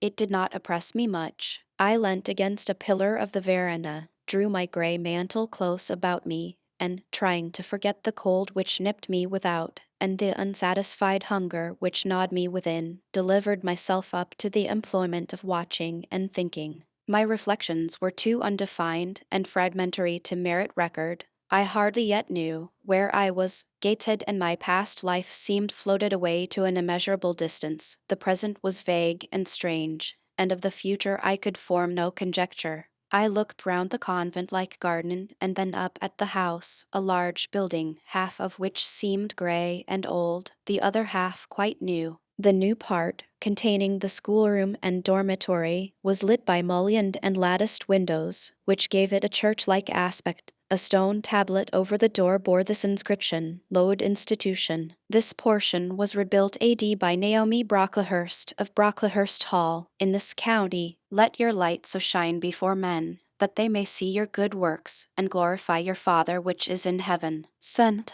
Matt v. 16. I read these words over and over again. I felt that an explanation belonged to them, and was unable fully to penetrate their import. I was still pondering the signification of institution, and endeavoring to make out a connection between the first words and the verse of Scripture, when the sound of a cough close behind me made me turn my head. I saw a girl sitting on a stone bench near. She was bent over a book, on the perusal of which she seemed intent. From where I stood I could see the title. It was Bracella's, a name that struck me as strange, and consequently attractive. In turning a leaf she happened to look up, and I said to her directly, "Is your book interesting?" I had already formed the intention of asking her to lend it to me some day. "I like it," she answered, after a pause of a second or two, during which she examined me. What is it about? I continued. I hardly know where I found the hardihood thus to open a conversation with a stranger.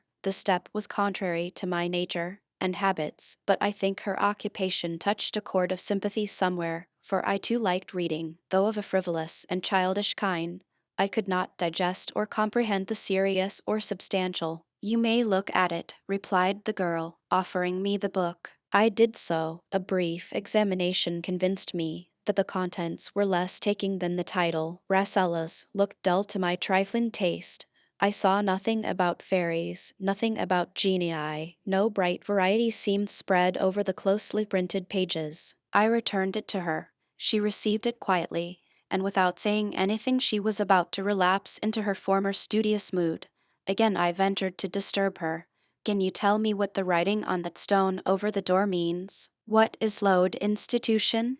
This house where you are come to live. And why do they call it institution? Is it in any way different from other schools? It is partly a charity school. You and I, and all the rest of us, are charity children. I suppose you are an orphan. Are not either your father or your mother dead? Both died before I can remember. Well, all the girls here have lost either one or both parents, and this is called an institution for educating orphans. Do we pay no money? Do they keep us for nothing? We pay, or our friends pay, £15 a year for each. Then why do they call us charity children? Because £15 is not enough for board and teaching, and the deficiency is supplied by subscription. Who subscribes? Different benevolent-minded ladies and gentlemen in this neighborhood and in London.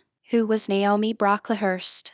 The lady who built the new part of this house as that tablet records, and whose son overlooks and directs everything here. Why? Because he is treasurer and manager of the establishment. Then this house does not belong to that tall lady who wears a watch, and who said we were to have some bread and cheese. To Miss Temple. Oh, no, I wish it did. She has to answer to Mr. Brocklehurst for all she does. Mr. Brocklehurst buys all our food and all our clothes. Does he live here? No, 2 miles off at a large hall. Is he a good man? He is a clergyman and is said to do a great deal of good. Did you say that tall lady was called Miss Temple? Yes. And what are the other teachers called? The one with red cheeks is called Miss Smith. She attends to the work and cuts out, for we make our own clothes, our frocks and pelisses and everything. The little one with black hair is Miss Scatcherd. She teaches history and grammar and hears the second-class repetitions, and the one who wears a shawl and has a pocket handkerchief tied to her side with a yellow ribbon is Madame Pirot. She comes from Lille, in France, and teaches French. Do you like the teachers? Well enough. Do you like the little black one and the madam? I cannot pronounce her name as you do. Miss Scatcherd is hasty. You must take care not to offend her. Madame Pirot is not a bad sort of person. But Miss Temple is the best, isn't she? Miss Temple is very good and very clever. She is above the rest because she knows far more than they do. Have you been long here? 2 years. Are you an orphan? My mother is dead. Are you happy here? You ask rather too many questions. I have given you answers enough for the present. Now I want to read. But at that moment the summons sounded for dinner. All re-entered the house. The odor, which now filled the refectory, was scarcely more appetizing than that which had regaled our nostrils at breakfast. The dinner was served in 2 huge tin-plated vessels, from where rose a strong steam redolent of rancid fat. I found the mess to consist of indifferent potatoes and strange shreds of rusty meat, mixed and cooked together. Of this preparation a tolerably abundant plateful was apportioned to each pupil. I ate what I could, and wondered within myself whether every day's fare would be like this. After dinner, we immediately adjourned to the schoolroom. Lessons recommenced, and were continued till 5 o'clock. The only marked event of the afternoon was that I saw the girl with whom I had conversed in the veranda dismissed in disgrace by Miss Scatcherd from a history class and sent to stand in the middle of the large schoolroom.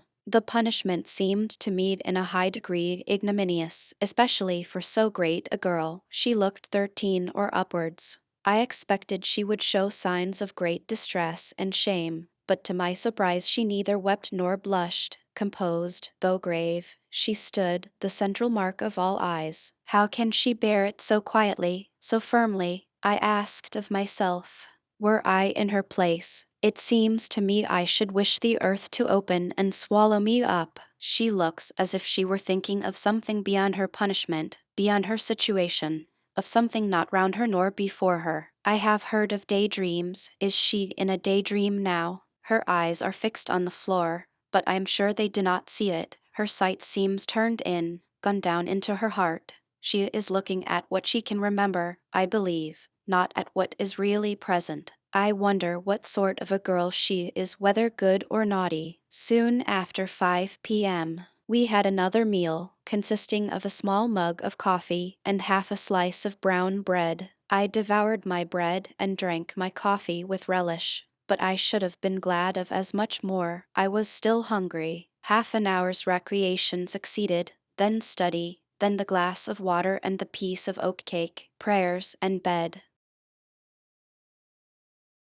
Chapter 6. The next day commenced as before, getting up and dressing by rushlight. But this morning we were obliged to dispense with the ceremony of washing. The water in the pitchers was frozen. A change had taken place in the weather the preceding evening, and a keen northeast wind, whistling through the crevices of our bedroom windows all night long, had made us shiver in our beds and turned the contents of the ewers to ice. Before the long hour and a half of prayers and Bible reading was over, I felt ready to perish with cold. Breakfast time came at last, and this morning the porridge was not burnt, the quality was eatable, the quantity small. How small my portion seemed! I wished it had been doubled. In the course of the day I was enrolled a member of the 4th class, and regular tasks and occupations were assigned me. Hitherto, I had only been a spectator of the proceedings at Lode.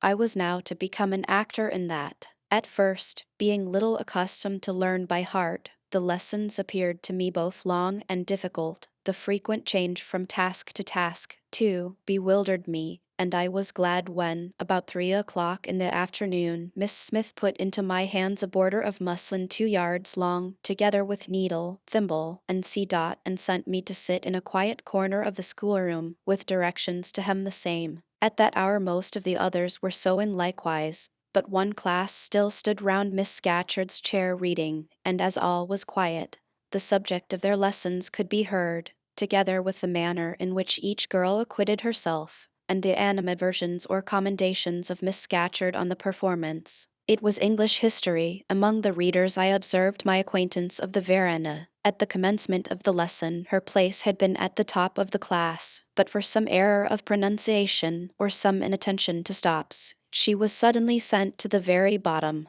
Evening in that obscure position, Miss Scatcherd continued to make her an object of constant notice. She was continually addressing to her such phrases as the following. Burns, such it seems, was her name. The girls here were all called by their surnames, as boys are elsewhere. Burns, you are standing on the side of your shoe. Turn your toes out immediately. Burns, you poke your chin most unpleasantly. Draw it in. Burns, I insist on your holding your head up. I will not have you before me in that attitude. And see. And see. A chapter having been read through twice, the books were closed and the girls examined. The lesson had comprised part of the reign of Charles I, and there were sundry questions about tonnage and poundage and ship money, which most of them appeared unable to answer. Still, every little difficulty was solved instantly when it reached Burns. Her memory seemed to have retained the substance of the whole lesson, and she was ready with answers on every point. I kept expecting that Miss Scatcherd would praise her attention,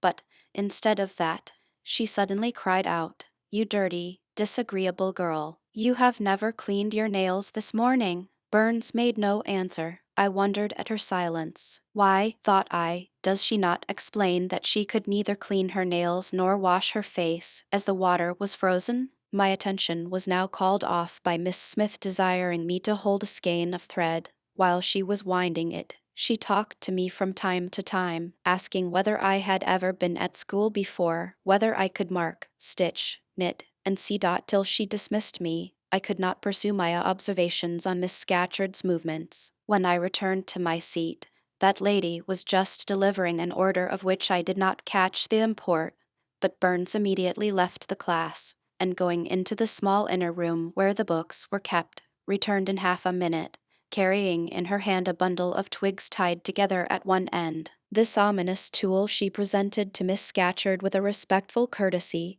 Then she quietly, and without being told, unloosed her pinafore, and the teacher instantly and sharply inflicted on her neck a dozen strokes with the bunch of twigs. Not a tear rose to Burns' eye, and, while I paused from my sewing, because my fingers quivered at this spectacle with a sentiment of unavailing and impotent anger, not a feature of her pensive face altered its ordinary expression. "Hardened girl," exclaimed Miss Scatcherd, "nothing can correct you of your slatternly habits. Carry the rod away." Burns obeyed. I looked at her narrowly as she emerged from the book closet. She was just putting back her handkerchief into her pocket, and the trace of a tear glistened on her thin cheek. The play hour in the evening I thought the pleasantest fraction of the day at Lowood. The bit of bread, the draught of coffee swallowed at 5 o'clock had revived vitality. If it had not satisfied hunger, the long restraint of the day was slackened. The schoolroom felt warmer than in the morning, its fires being allowed to burn a little more brightly, to supply, in some measure, the place of candles not yet introduced. The ruddy gloaming, the licensed uproar, the confusion of many voices gave one a welcome sense of liberty. On the evening of the day on which I had seen Miss Scatcherd flog her pupil, Burns, I wandered as usual among the forms and tables and laughing groups without a companion, yet not feeling lonely. When I passed the windows, I now and then lifted a blind and looked out. It snowed fast. A drift was already forming against the lower panes. Putting my ear close to the window, I could distinguish from the gleeful tumult within the disconsolate moan of the wind outside. Probably, if I had lately left a good home and kind parents, this would have been the hour when I should most keenly have regretted the separation. That wind would then have saddened my heart. This obscure chaos would have disturbed my peace. As it was, I derived from both a strange excitement, and reckless and feverish. I wished the wind to howl more wildly, the gloom to deepen to darkness, and the confusion to rise to clamor. Jumping over forms and creeping under tables, I made my way to one of the fireplaces. There, kneeling by the high wire fender, I found Burns, absorbed, silent, abstracted from all round her by the companionship of a book, which she read by the dim glare of the embers. "Is it still Rasselas?" I asked, coming behind her. "Yes," she said, "and I have just finished it." And in 5 minutes more she shut it up. I was glad of this. Now, thought I can perhaps get her to talk. I sat down by her on the floor. "What is your name besides Burns?" "Helen." "Do you come a long way from here?" "I come from a place farther north, quite on the borders of Scotland." "Will you ever go back?" "I hope so, but nobody can be sure of the future." "You must wish to leave Lowood?" "No. Why should I? I was sent to Lowood to get an education, and it would be of no use going away until I have attained that object." "But that teacher, Miss Scatcherd, is so cruel to you?" "Cruel? Not at all. She is severe. She dislikes my faults, and if I were in your place I should dislike her. I should resist her. If she struck me with that rod, I should get it from her hand. I should break it under her nose." "Probably you would do nothing of the sort, but if you did, Mr. Brocklehurst would expel you from the school. That would be a great grief to your relations. It is far better to endure patiently a smart which nobody feels but yourself, than to commit a hasty action whose evil consequences will extend to all connected with you. And besides, the Bible bids us return good for evil. But then it seems disgraceful to be flogged, and to be sent to stand in the middle of a room full of people, and you are such a great girl. I am far younger than you, and I could not bear it. Yet it would be your duty to bear it, if you could not avoid it. It is weak and silly to say you cannot bear what it is your fate to be required to bear." I heard her with wonder. I could not comprehend this doctrine of endurance, and still less could I understand or sympathize with the forbearance she expressed for her chastiser. Still I felt, that Helen Burns considered things by a light invisible to my eyes. I suspected she may be right, and I wrong, but I would not ponder the matter deeply. Like Felix, I put it off to a more convenient season. You say you have faults, Helen. What are they? To me, you seem very good. Then learn from me not to judge by appearances. I am, as Miss Scatcherd said, slatternly. I seldom put, and never keep, things in order. I am careless. I forget rules. I read when I should learn my lessons. I have no method.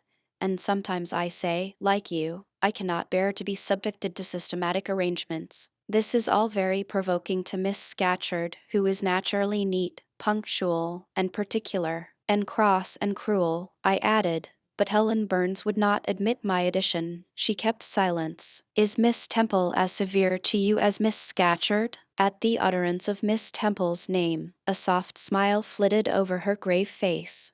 Miss Temple is full of goodness. It pains her to be severe to any one, even the worst in the school. She sees my errors, and tells me of them gently, and, if I do anything worthy of praise, she gives me my meed liberally. One strong proof of my wretchedly defective nature is that evening her expostulations, so mild, so rational, have not influence to cure me of my faults, and evening her praise, though I value it most highly, cannot stimulate me to continued care and foresight. That is curious, said I. It is so easy to be careful. For you I have no doubt it is. I observed you in your class this morning, and saw you were closely attentive. Your thoughts never seemed to wander while Miss Miller explained the lesson and questioned you. Now mine continually rove away, when I should be listening to Miss Scatcherd, and collecting all she says with assiduity. Often I lose the very sound of her voice. I fall into a sort of dream. Sometimes I think I am in Northumberland, and that the noises I hear round me are the bubbling of a little brook which runs through Deepden, near our house. Then, when it comes to my turn to reply, I have to be awakened, and having heard nothing of what was read for listening to the visionary brook, I have no answer ready. Yet how well you replied this afternoon. It was mere chance. The subject on which we had been reading had interested me. This afternoon, instead of dreaming of Deepden, I was wondering how a man who wished to do right could act so unjustly and unwisely as Charles I sometimes did, and I thought what a pity it was that, with his integrity and conscientiousness, he could see no farther than the prerogatives of the crown. If he had but been able to look to a distance, and see how what they call the spirit of the age was tending. Still, I like Charles. I respect him. I pity him. Poor murdered king. Yes, his enemies were the worst. They shed blood they had no right to shed. How dared they kill him? Helen was talking to herself now. She had forgotten I could not very well understand her, that I was ignorant, or nearly so, of the subject she discussed. I recalled her to my level. And when Miss Temple teaches you, do your thoughts wander then? No, certainly, not often, because Miss Temple has generally something to say which is newer than my own reflections. Her language is singularly agreeable to me, and the information she communicates is often just what I wished to gain. Well, then, with Miss Temple you are good? Yes, in a passive way. I make no effort. I follow as inclination guides me. There is no merit in such goodness. A great deal. You are good to those who are good to you. It is all I ever desire to be. If people were always kind and obedient to those who are cruel and unjust, the wicked people would have it all their own way. They would never feel afraid, and so they would never alter, but would grow worse and worse. When we are struck at without a reason, we should strike back again very hard. I am sure we should. So hard as to teach the person who struck us never to do it again. You will change your mind, I hope, when you grow older. As yet you are but a little untaught girl. But I feel this, Helen, I must dislike those who, whatever I do to please them, persist in disliking me. I must resist those who punish me unjustly. It is as natural as that I should love those who show me affection, or submit to punishment when I feel it is deserved. Heathens and savage tribes hold that doctrine, but Christians and civilized nations disown it. How? I don't understand. It is not violence that best overcomes hate, nor vengeance that most certainly heals injury. What then? Read the New Testament and observe what Christ says and how he acts. Make his word your rule and his conduct your example. What does he say? Love your enemies, bless them that curse you, do good to them that hate you and despitefully use you. Then I should love Mrs. Reed, which I cannot do. I should bless her son John, which is impossible. In her turn, Helen Burns asked me to explain, and I proceeded immediately to pour out, in my own way, the tale of my sufferings and resentments. Bitter and truculent when excited, I spoke as I felt, without reserve or softening. Helen heard me patiently to the end. I expected she would then make a remark, but she said nothing. Well, I asked impatiently, is not Mrs. Reed a hard-hearted, bad woman? She has been unkind to you, no doubt, because you see, she dislikes your cast of character, as Miss Scatcherd does mine. But how minutely you remember all she has done and said to you. What a singularly deep impression her injustice seems to have made on your heart. No ill usage so brands its record on my feelings. Would you not be happier if you tried to forget her severity, together with the passionate emotions it excited? Life appears to me too short to be spent in nursing animosity or registering wrongs. We are, and must be, one and all, burdened with faults in this world, but the time will soon come when, I trust, we shall put them off in putting off our corruptible bodies, when debasement and sin will fall from us with this cumbrous frame of flesh, and only the spark of the Spirit will remain, the impalpable principle of light and thought, pure as when it left the Creator to inspire the creature.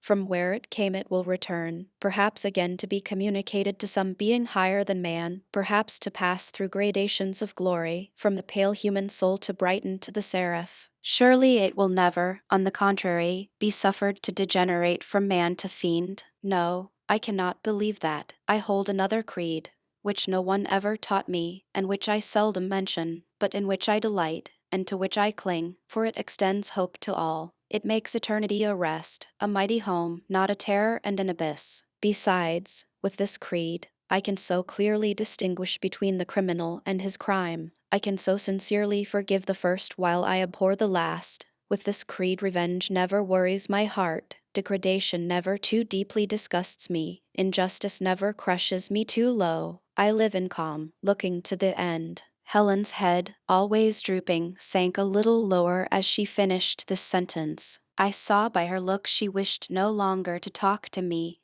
but rather to converse with her own thoughts. Chapter 7. My first quarter at Lode seemed an age, and not the golden age either.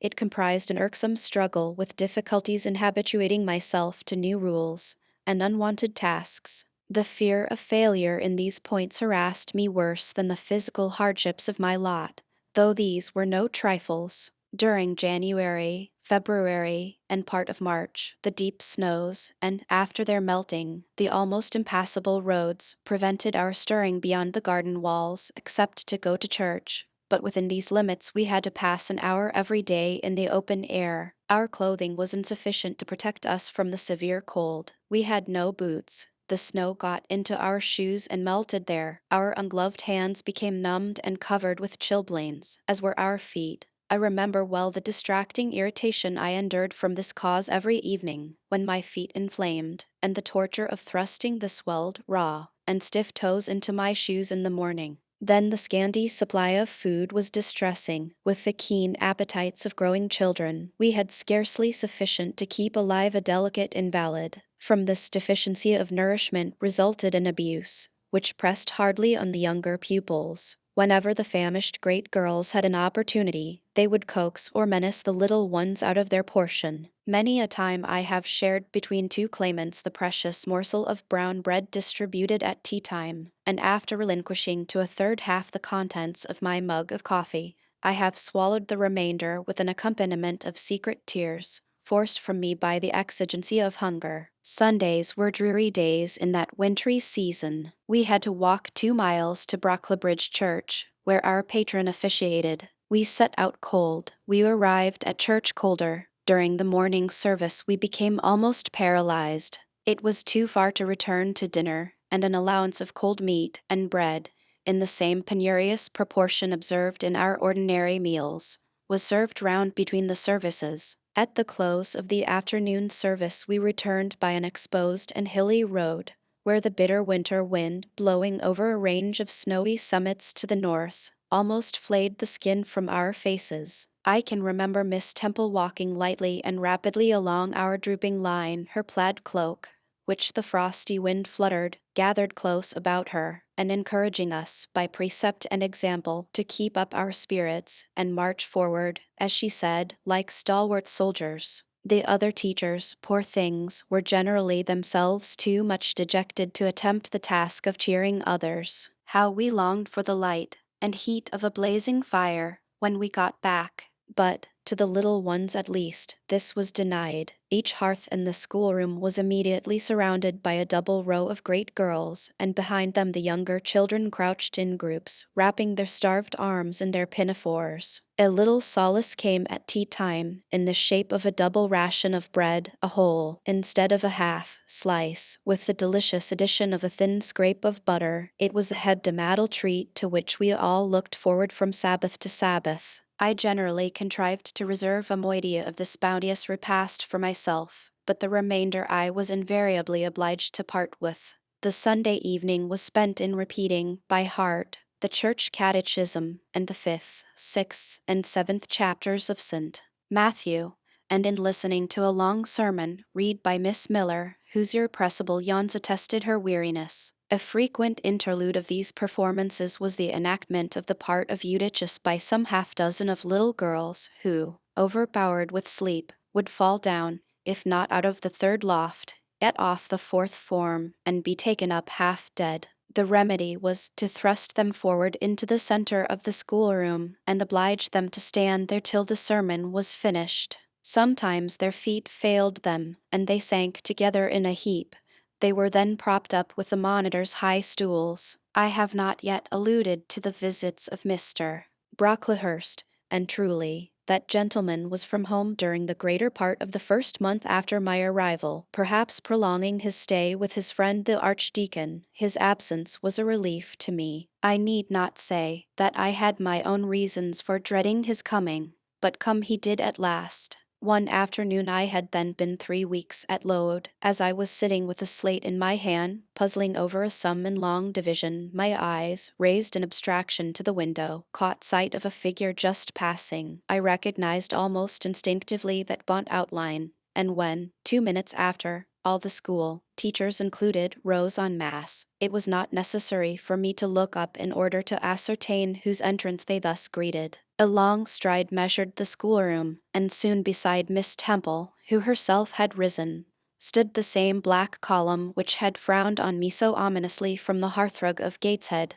I now glanced sideways at this piece of architecture.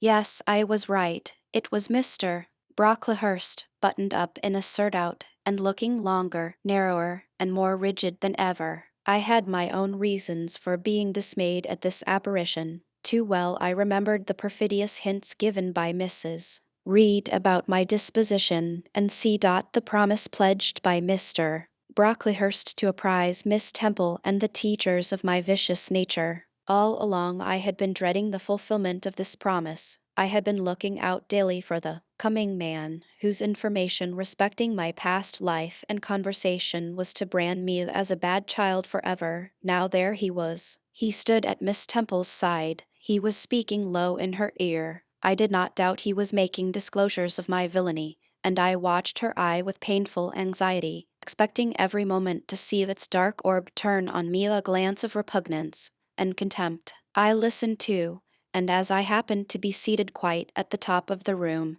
I caught most of what he said. Its import relieved me from immediate apprehension. I suppose, Miss Temple, the thread I bought at Loughton will do. It struck me that it would be just of the quality for the calico chemises, and I sorted the needles to match. You may tell Miss Smith that I forgot to make a memorandum of the darning needles, but she shall have some papers sent in next week, and she is not, on any account, to give out more than one at a time to each pupil. If they have more, they are apt to be careless and lose them. And, oh ma'am, I wish the woolen stockings were better looked to. When I was here last, I went into the kitchen garden and examined the clothes drying on the line. There was a quantity of black hose in a very bad state of repair. From the size of the holes in them, I was sure they had not been well mended from time to time. He paused. Your directions shall be attended to, sir, said Miss Temple. And, ma'am, he continued, the laundress tells me some of the girls have 2 clean tuckers in the week. It is too much. The rules limit them to 1. I think I can explain that circumstance, sir. Agnes and Catherine Johnstone were invited to take tea with some friends at Loughton last Thursday, and I gave them leave to put on clean tuckers for the occasion. Mr. Brocklehurst nodded. Well, for once it may pass, but please not to let the circumstance occur too often. And there is another thing which surprised me, I find, in settling accounts with the housekeeper, that a lunch, consisting of bread and cheese, has twice been served out to the girls during the past fortnight. How is this? I looked over the regulations, and I find no such meal as lunch mentioned. Who introduced this innovation, and by what authority? I must be responsible for the circumstance, sir, replied Miss Temple. The breakfast was so ill prepared that the pupils could not possibly eat it, and I dared not allow them to remain fasting till dinner time. Madam, allow me an instant. You are aware that my plan in bringing up these girls is not to accustom them to habits of luxury and indulgence, but to render them hardy, patient, self-denying. Should any little accidental disappointment of the appetite occur, such as the spoiling of a meal, the under or the overdressing of a dish, the incident ought not to be neutralized by replacing with something more delicate the comfort lost, thus pampering the body and obviating the aim of this institution. It ought to be improved to the spiritual edification of the pupils by encouraging them to evince fortitude under the temporary privation. A brief address on those occasions would not be mistimed, where a judicious instructor would take the opportunity of referring to the sufferings of the primitive Christians, to the torments of martyrs, to the exhortations of our blessed Lord himself, calling upon his disciples to take up their cross and follow him, to his warnings that man shall not live by bread alone, but by every word that proceeds out of the mouth of God, to his divine consolations, if ye suffer hunger or thirst for my sake, happy are ye, O madam, when ye put bread and cheese, instead of burnt porridge, into these children's mouths. You may truly feed their vile bodies, but you little think how you starve their immortal souls. Mr. Brocklehurst again paused, perhaps overcome by his feelings. Miss Temple had looked down when he first began to speak to her, but she now gazed straight before her, and her face, naturally pale as marble, appeared to be assuming also the coldness and fixity of that material, especially her mouth, closed as if it would have required a sculptor's chisel to open it, and her brow settled gradually into petrified severity. Meantime, Mr. Brocklehurst, standing on the hearth with his hands behind his back, majestically surveyed the whole school. Suddenly his eye gave a blink, as if it had met something that either dazzled or shocked its pupil. Turning, he said in more rapid accents than he had hitherto used, Miss Temple,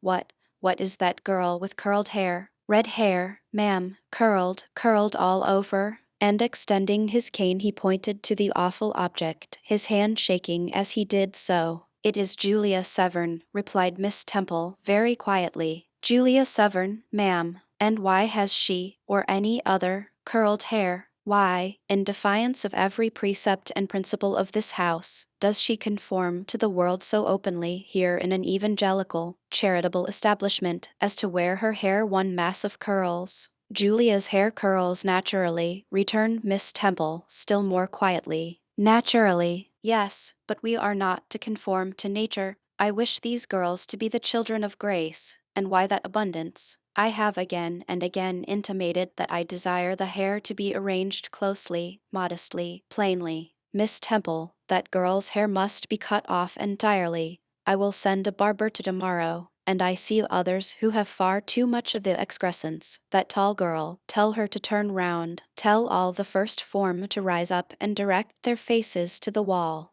Miss Temple passed her handkerchief over her lips, as if to smooth away the involuntary smile that curled them. She gave the order, however, and when the first class could take in what was required of them, they obeyed. Leaning a little back on my bench, I could see the looks and grimaces with which they commented on this maneuver. It was a pity Mr. Brocklehurst could not see them too. He would perhaps have felt that, whatever he may do with the outside of the cup and platter, the inside was further beyond his interference than he imagined. He scrutinized the reverse of these living metals some 5 minutes, then pronounced sentence. These words fell like the knell of doom. All those top knots must be cut off. Miss Temple seemed to remonstrate.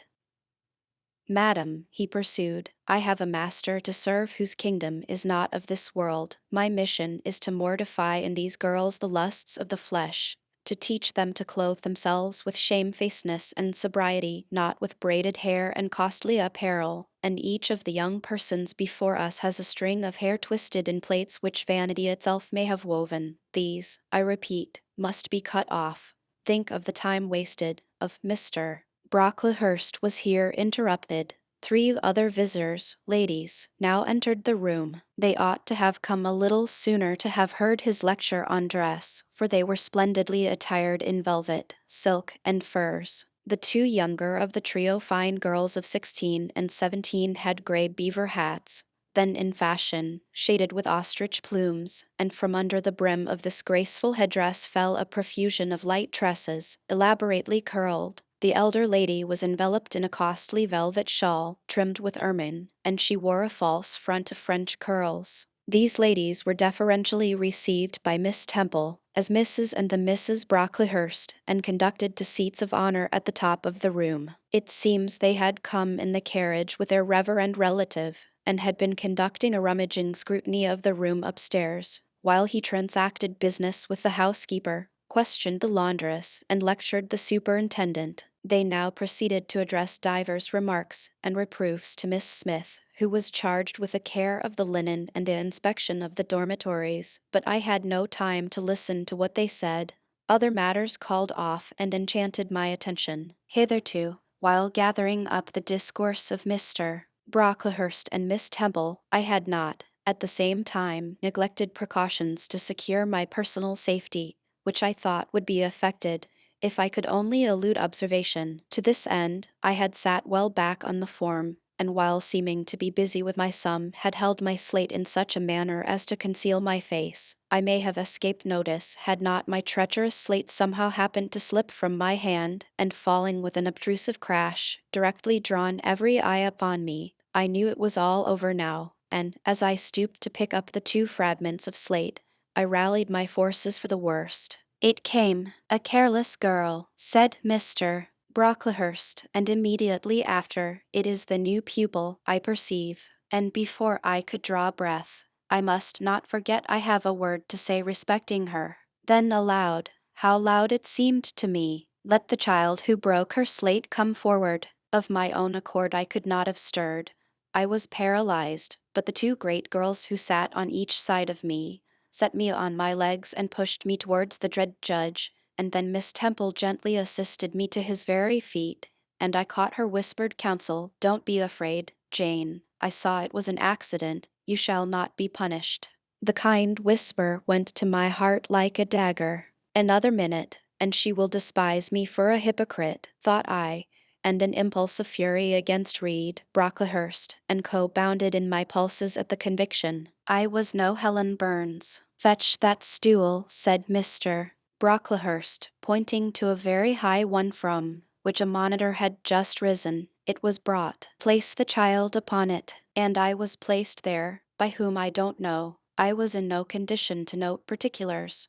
I was only aware that they had hoisted me up to the height of Mr. Brocklehurst's nose, that he was within a yard of me, and that a spread of shot orange and purple silk pelisses and a cloud of silvery plumage extended and waved below me. Mr. Brocklehurst hemmed. "Ladies," said he, turning to his family, "Miss Temple, teachers, and children, you all see this girl." Of course they did, for I felt their eyes directed like burning glasses against my scorched skin. "You see she is yet young. You observe she possesses the ordinary form of childhood. God has graciously given her the shape that He has given to all of us. No signal deformity points her out as a marked character. Who would think that the evil one had already found a servant and agent in her? Yet such, I grieve to say, is the case. A pause, in which I began to steady the palsy of my nerves and to feel that the Rubicon was passed, and that the trial, no longer to be shirked, must be firmly sustained. My dear children, pursued the black marble clergyman with pathos, this is a sad, a melancholy occasion, for it becomes my duty to warn you that this girl, who may be one of God's own lambs, is a little castaway, not a member of the true flock, but evidently an interloper and an alien. You must be on your guard against her. You must shun her example. If necessary, avoid her company, exclude her from your sports, and shut her out from your converse. Teachers, you must watch her. Keep your eyes on her movements, weigh well her words, scrutinize her actions, punish her body to save her soul, if, truly, such salvation be possible, for my tongue falters while I tell it. This girl, this child, the native of a Christian land, worse than many a little heathen who says its prayers to Brahma and kneels before Juggernaut, this girl is a liar.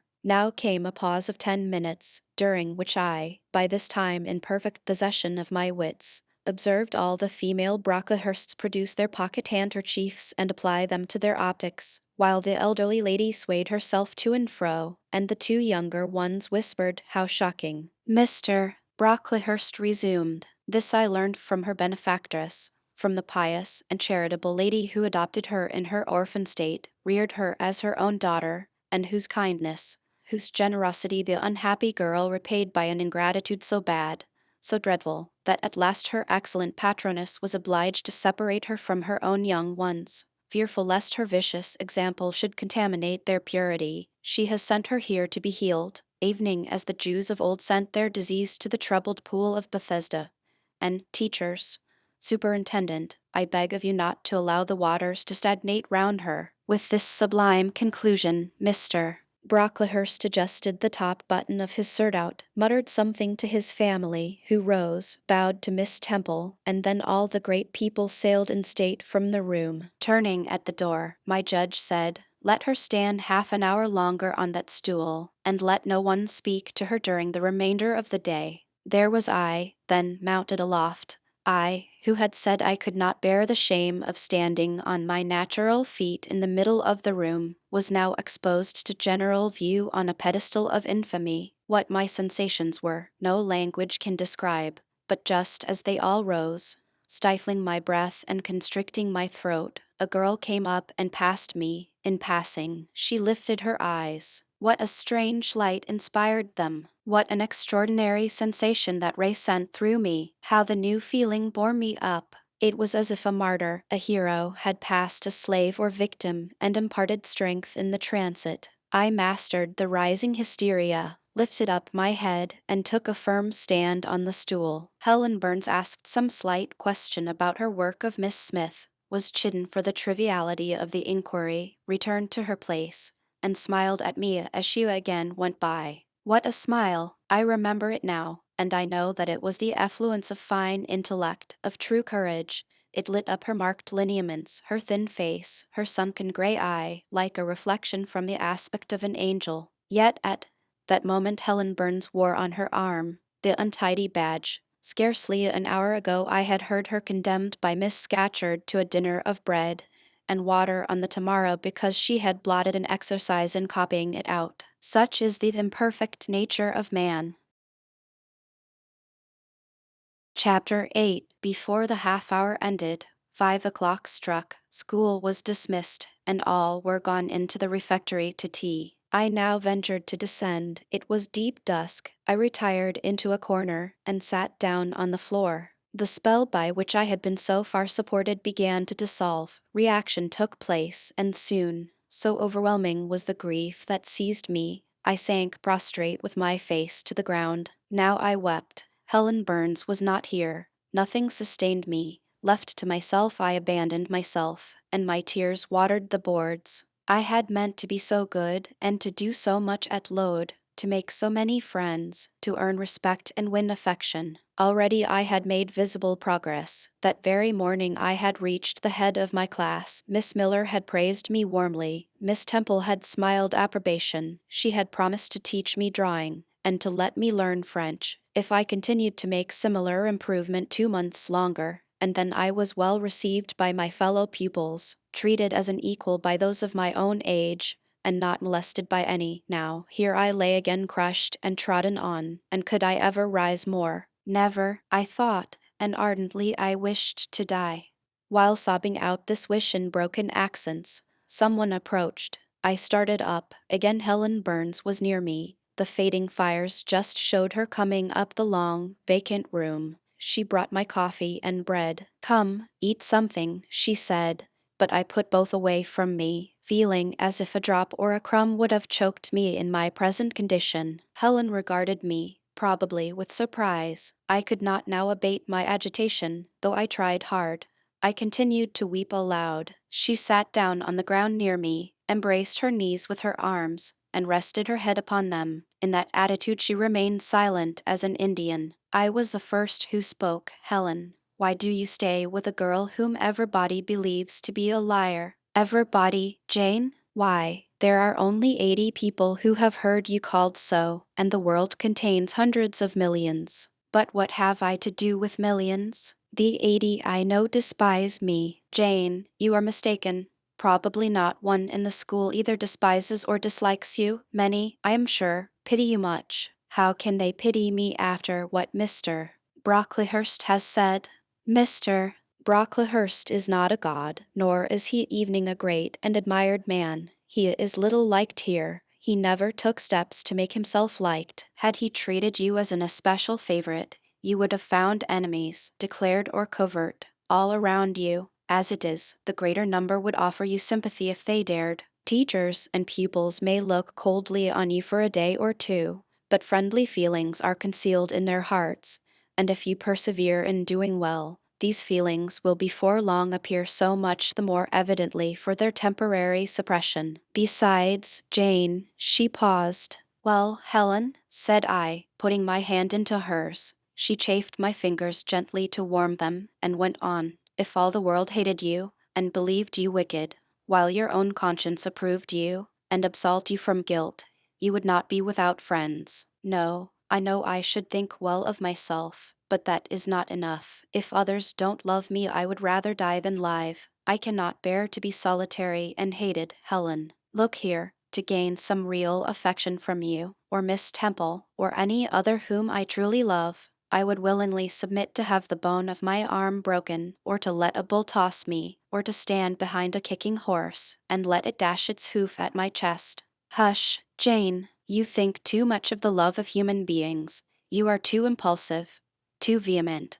The sovereign hand that created your frame, and put life into it, has provided you with other resources than your feeble self, or than creatures feeble as you. Besides this earth, and besides the race of men, there is an invisible world and a kingdom of spirits. That world is round us, for it is everywhere, and those spirits watch us, for they are commissioned to guard us. And if we were dying in pain and shame, if scorn smote us on all sides, and hatred crushed us, angels see our tortures, recognize our innocence if innocent we be, as I know you are of this charge which Mr. Brocklehurst has weakly and pompously repeated at second hand from Mrs. Reed. For I read a sincere nature in your ardent eyes and on your clear front, and God waits only the separation of spirit from flesh to crown us with a full reward. Why, then, should we ever sink overwhelmed with distress, when life is so soon over, and death is so certain an entrance to happiness, to glory?" I was silent. Helen had calmed me,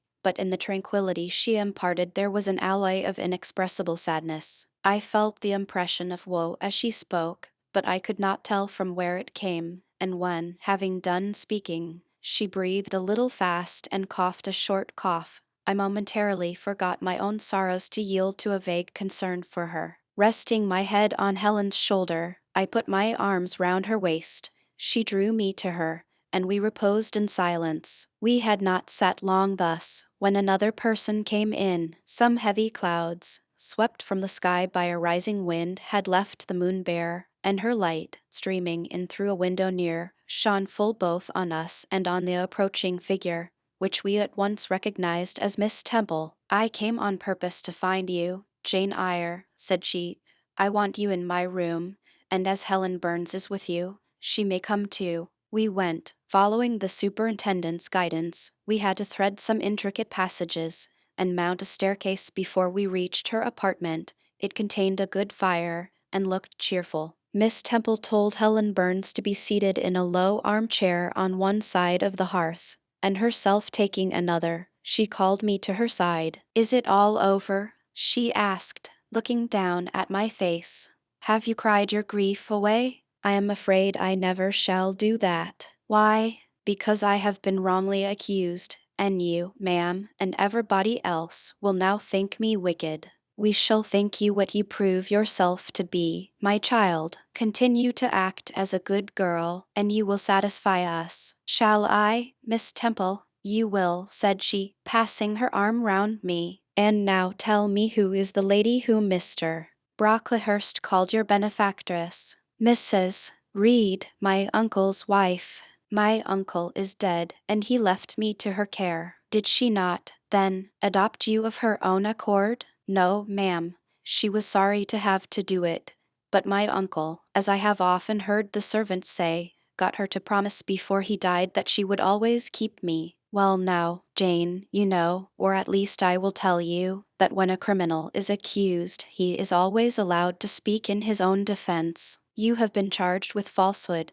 Defend yourself to me as well as you can. Say whatever your memory suggests is true, but add nothing and exaggerate nothing." I resolved, in the depth of my heart, that I would be most moderate, most correct, and having reflected a few minutes in order to arrange coherently what I had to say, I told her all the story of my sad childhood. Exhausted by emotion, my language was more subdued than it generally was when it developed that sad theme, and mindful of Helen's warnings against the indulgence of resentment, I infused into the narrative far less of gall and wormwood than ordinary. Thus restrained and simplified, it sounded more credible. I felt as I went on that Miss Temple fully believed me. In the course of the tale I had mentioned Mr. Lloyd as having come to see me after the fit, for I never forgot the, to me, frightful episode of the Red Room, in detailing which, my excitement was sure, in some degree, to break bounds, for nothing could soften in my recollection the spasm of agony which clutched my heart when Mrs.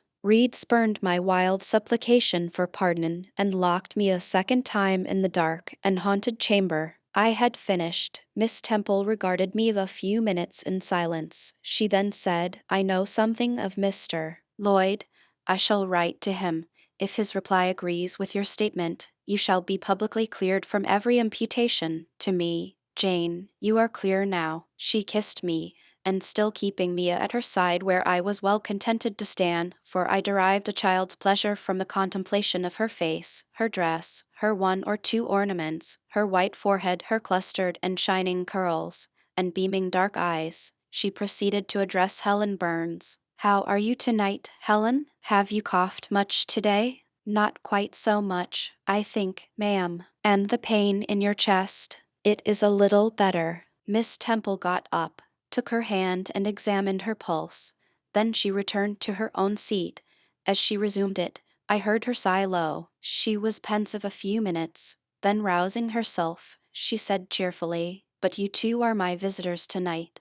I must treat you as such." She rang her bell. "Barbara," she said to the servant who answered it, "I have not yet had tea. Bring the tray and place cups for these two young ladies." And the tray was soon brought. How pretty, to my eyes, did the china cups and bright teapot look, placed on the little round table near the fire. How fragrant was the steam of the beverage, and the scent of the toast, of which, however, I, to my dismay, for I was beginning to be hungry, discerned only a very small portion. Miss Temple discerned it too. "Barbara," said she, "can you not bring a little more bread and butter? There is not enough for 3. Barbara went out. She returned soon. "Madam, Mrs. Harden says she has sent up the usual quantity." Mrs. Harden, be it observed, was the housekeeper, a woman after Mr. Brocklehurst's own heart, made up of equal parts of whalebone and iron. "Oh, very well," returned Miss Temple, "we must make it do, Barbara, I suppose." And as the girl withdrew, she added, smiling, "Fortunately, I have it in my power to supply deficiencies for this once." Having invited Helen and me to approach the table, and placed before each of us a cup of tea with one delicious but thin morsel of toast, she got up, unlocked a drawer, and taking from it a parcel wrapped in paper, disclosed soon to our eyes a good-sized seed cake. "I meant to give each of you some of this to take with you," said she, "but as there is so little toast, you must have it now," and she proceeded to cut slices with a generous hand. We feasted that evening as on nectar and ambrosia, and not the least delight of the entertainment was the smile of gratification with which our hostess regarded us, as we satisfied our famished appetites on the delicate fare she liberally supplied. Tea over and the tray removed, she again summoned us to the fire. We sat one on each side of her, and now a conversation followed between her and Helen, which it was truly a privilege to be admitted to hear. Miss Temple had always something of serenity in her air, of state in her mien, of refined propriety in her language, which precluded deviation into the ardent, the excited, the eager, something which chastened the pleasure of those who looked on her and listened to her, by a controlling sense of awe, and such was my feeling now. But as to Helen Burns, I was struck with wonder. The refreshing meal, the brilliant fire, the presence and kindness of her beloved instructress, or, perhaps, more than all these, something in her own unique mind had roused her powers within her. They woke, they kindled. First, they glowed in the bright tint of her cheek, which till this hour I had never seen but pale and bloodless. Then they shone in the liquid luster of her eyes, which had suddenly acquired a beauty more singular than that of Miss Temple's, a beauty neither of fine color nor long eyelash, nor penciled brow, but of meaning, of movement, of radiance. Then her soul sat on her lips, and language flowed, from what source I cannot tell, as a girl of 14, a heart large enough, vigorous enough, to hold the swelling spring of pure, full, fervid eloquence. Such was the characteristic of Helen's discourse on that, to me, memorable evening. Her spirit seemed hastening to live within a very brief span as much as many live during a protracted existence. They conversed of things I had never heard of nations and times past, of countries far away, of secrets of nature discovered or guessed at. They spoke of books, how many they had read, what stores of knowledge they possessed. Then they seemed so familiar with French names and French authors. But my amazement reached its climax when Miss Temple asked Helen if she sometimes snatched a moment to recall the Latin her father had taught her, and taking a book from a shelf, bade her read and construe a page of Virgil, and Helen obeyed, my organ of veneration expanding at every sound in line. She had scarcely finished before the bell announced bedtime. No delay could be admitted. Miss Temple embraced us both, saying, as she drew us to her heart, "God bless you, my children." Helen she held a little longer than me. She let her go more reluctantly. It was Helen her eye followed to the door. It was for her she a second time breathed a sad sigh. For her she wiped a tear from her cheek. On reaching the bedroom, we heard the voice of Miss Scatcherd. She was examining drawers. She had just pulled out Helen Burns's, and when we entered Helen was greeted with a sharp reprimand and told that tomorrow she should have half a dozen of untidily folded articles pinned to her shoulder. "My things were truly in shameful disorder," murmured Helen to me, in a low voice. "I intended to have arranged them, but I forgot." Next morning, Miss Scatcherd wrote in conspicuous characters on a piece of pasteboard the word "slattern," and bound it like a phylactery round Helen's large, mild, intelligent, and benign-looking forehead. She wore it till evening, patient, unresentful, regarding it as a deserved punishment. The moment Miss Scatcherd withdrew after afternoon school, I ran to Helen, tore it off, and thrust it into the fire. The fury of which she was incapable had been burning in my soul all day, and tears, hot and large, had continually been scalding my cheek, for the spectacle of her sad resignation gave me an intolerable pain at the heart. About a week subsequently to the incidents above narrated, Miss Temple, who had written to Mr. Lloyd, received his answer. It appeared that what he said went to corroborate my account. Miss Temple, having assembled the whole school, announced that inquiry had been made into the charges alleged against Jane Eyre, and that she was most happy to be able to pronounce her completely cleared from every imputation. The teachers then shook hands with me and kissed me, and a murmur of pleasure ran through the ranks of my companions. Thus relieved of a grievous load, I from that hour set to work afresh, resolved to pioneer my way through every difficulty. I toiled hard, and my success was proportionate to my efforts. My memory, not naturally tenacious, improved with practice, exercise sharpened my wits. In a few weeks I was promoted to a higher class. In less than 2 months I was allowed to commence French and drawing. I learned the first two tenses of the verb être and sketched my first cottage, whose walls, by the by, outrivaled in slope those of the Leaning Tower of Pisa. On the same day, that night, on going to bed, I forgot to prepare in imagination the Barmecide supper of hot roast potatoes, or white bread and new milk, with which I was wont to amuse my inward cravings. I feasted instead on the spectacle of ideal drawings, which I saw in the dark, all the work of my own hands, freely penciled houses and trees, picturesque rocks and ruins, cape-like groups of cattle, sweet paintings of butterflies hovering over unblown roses, of birds picking at ripe cherries, of wrens' nests enclosed in pearl-like eggs wreathed about with young ivy sprays. I examine, too, in thought, the possibility of my ever being able to translate currently a certain little French story which Madame Pirot had that day shown me, nor was that problem solved to my satisfaction before I fell sweetly asleep.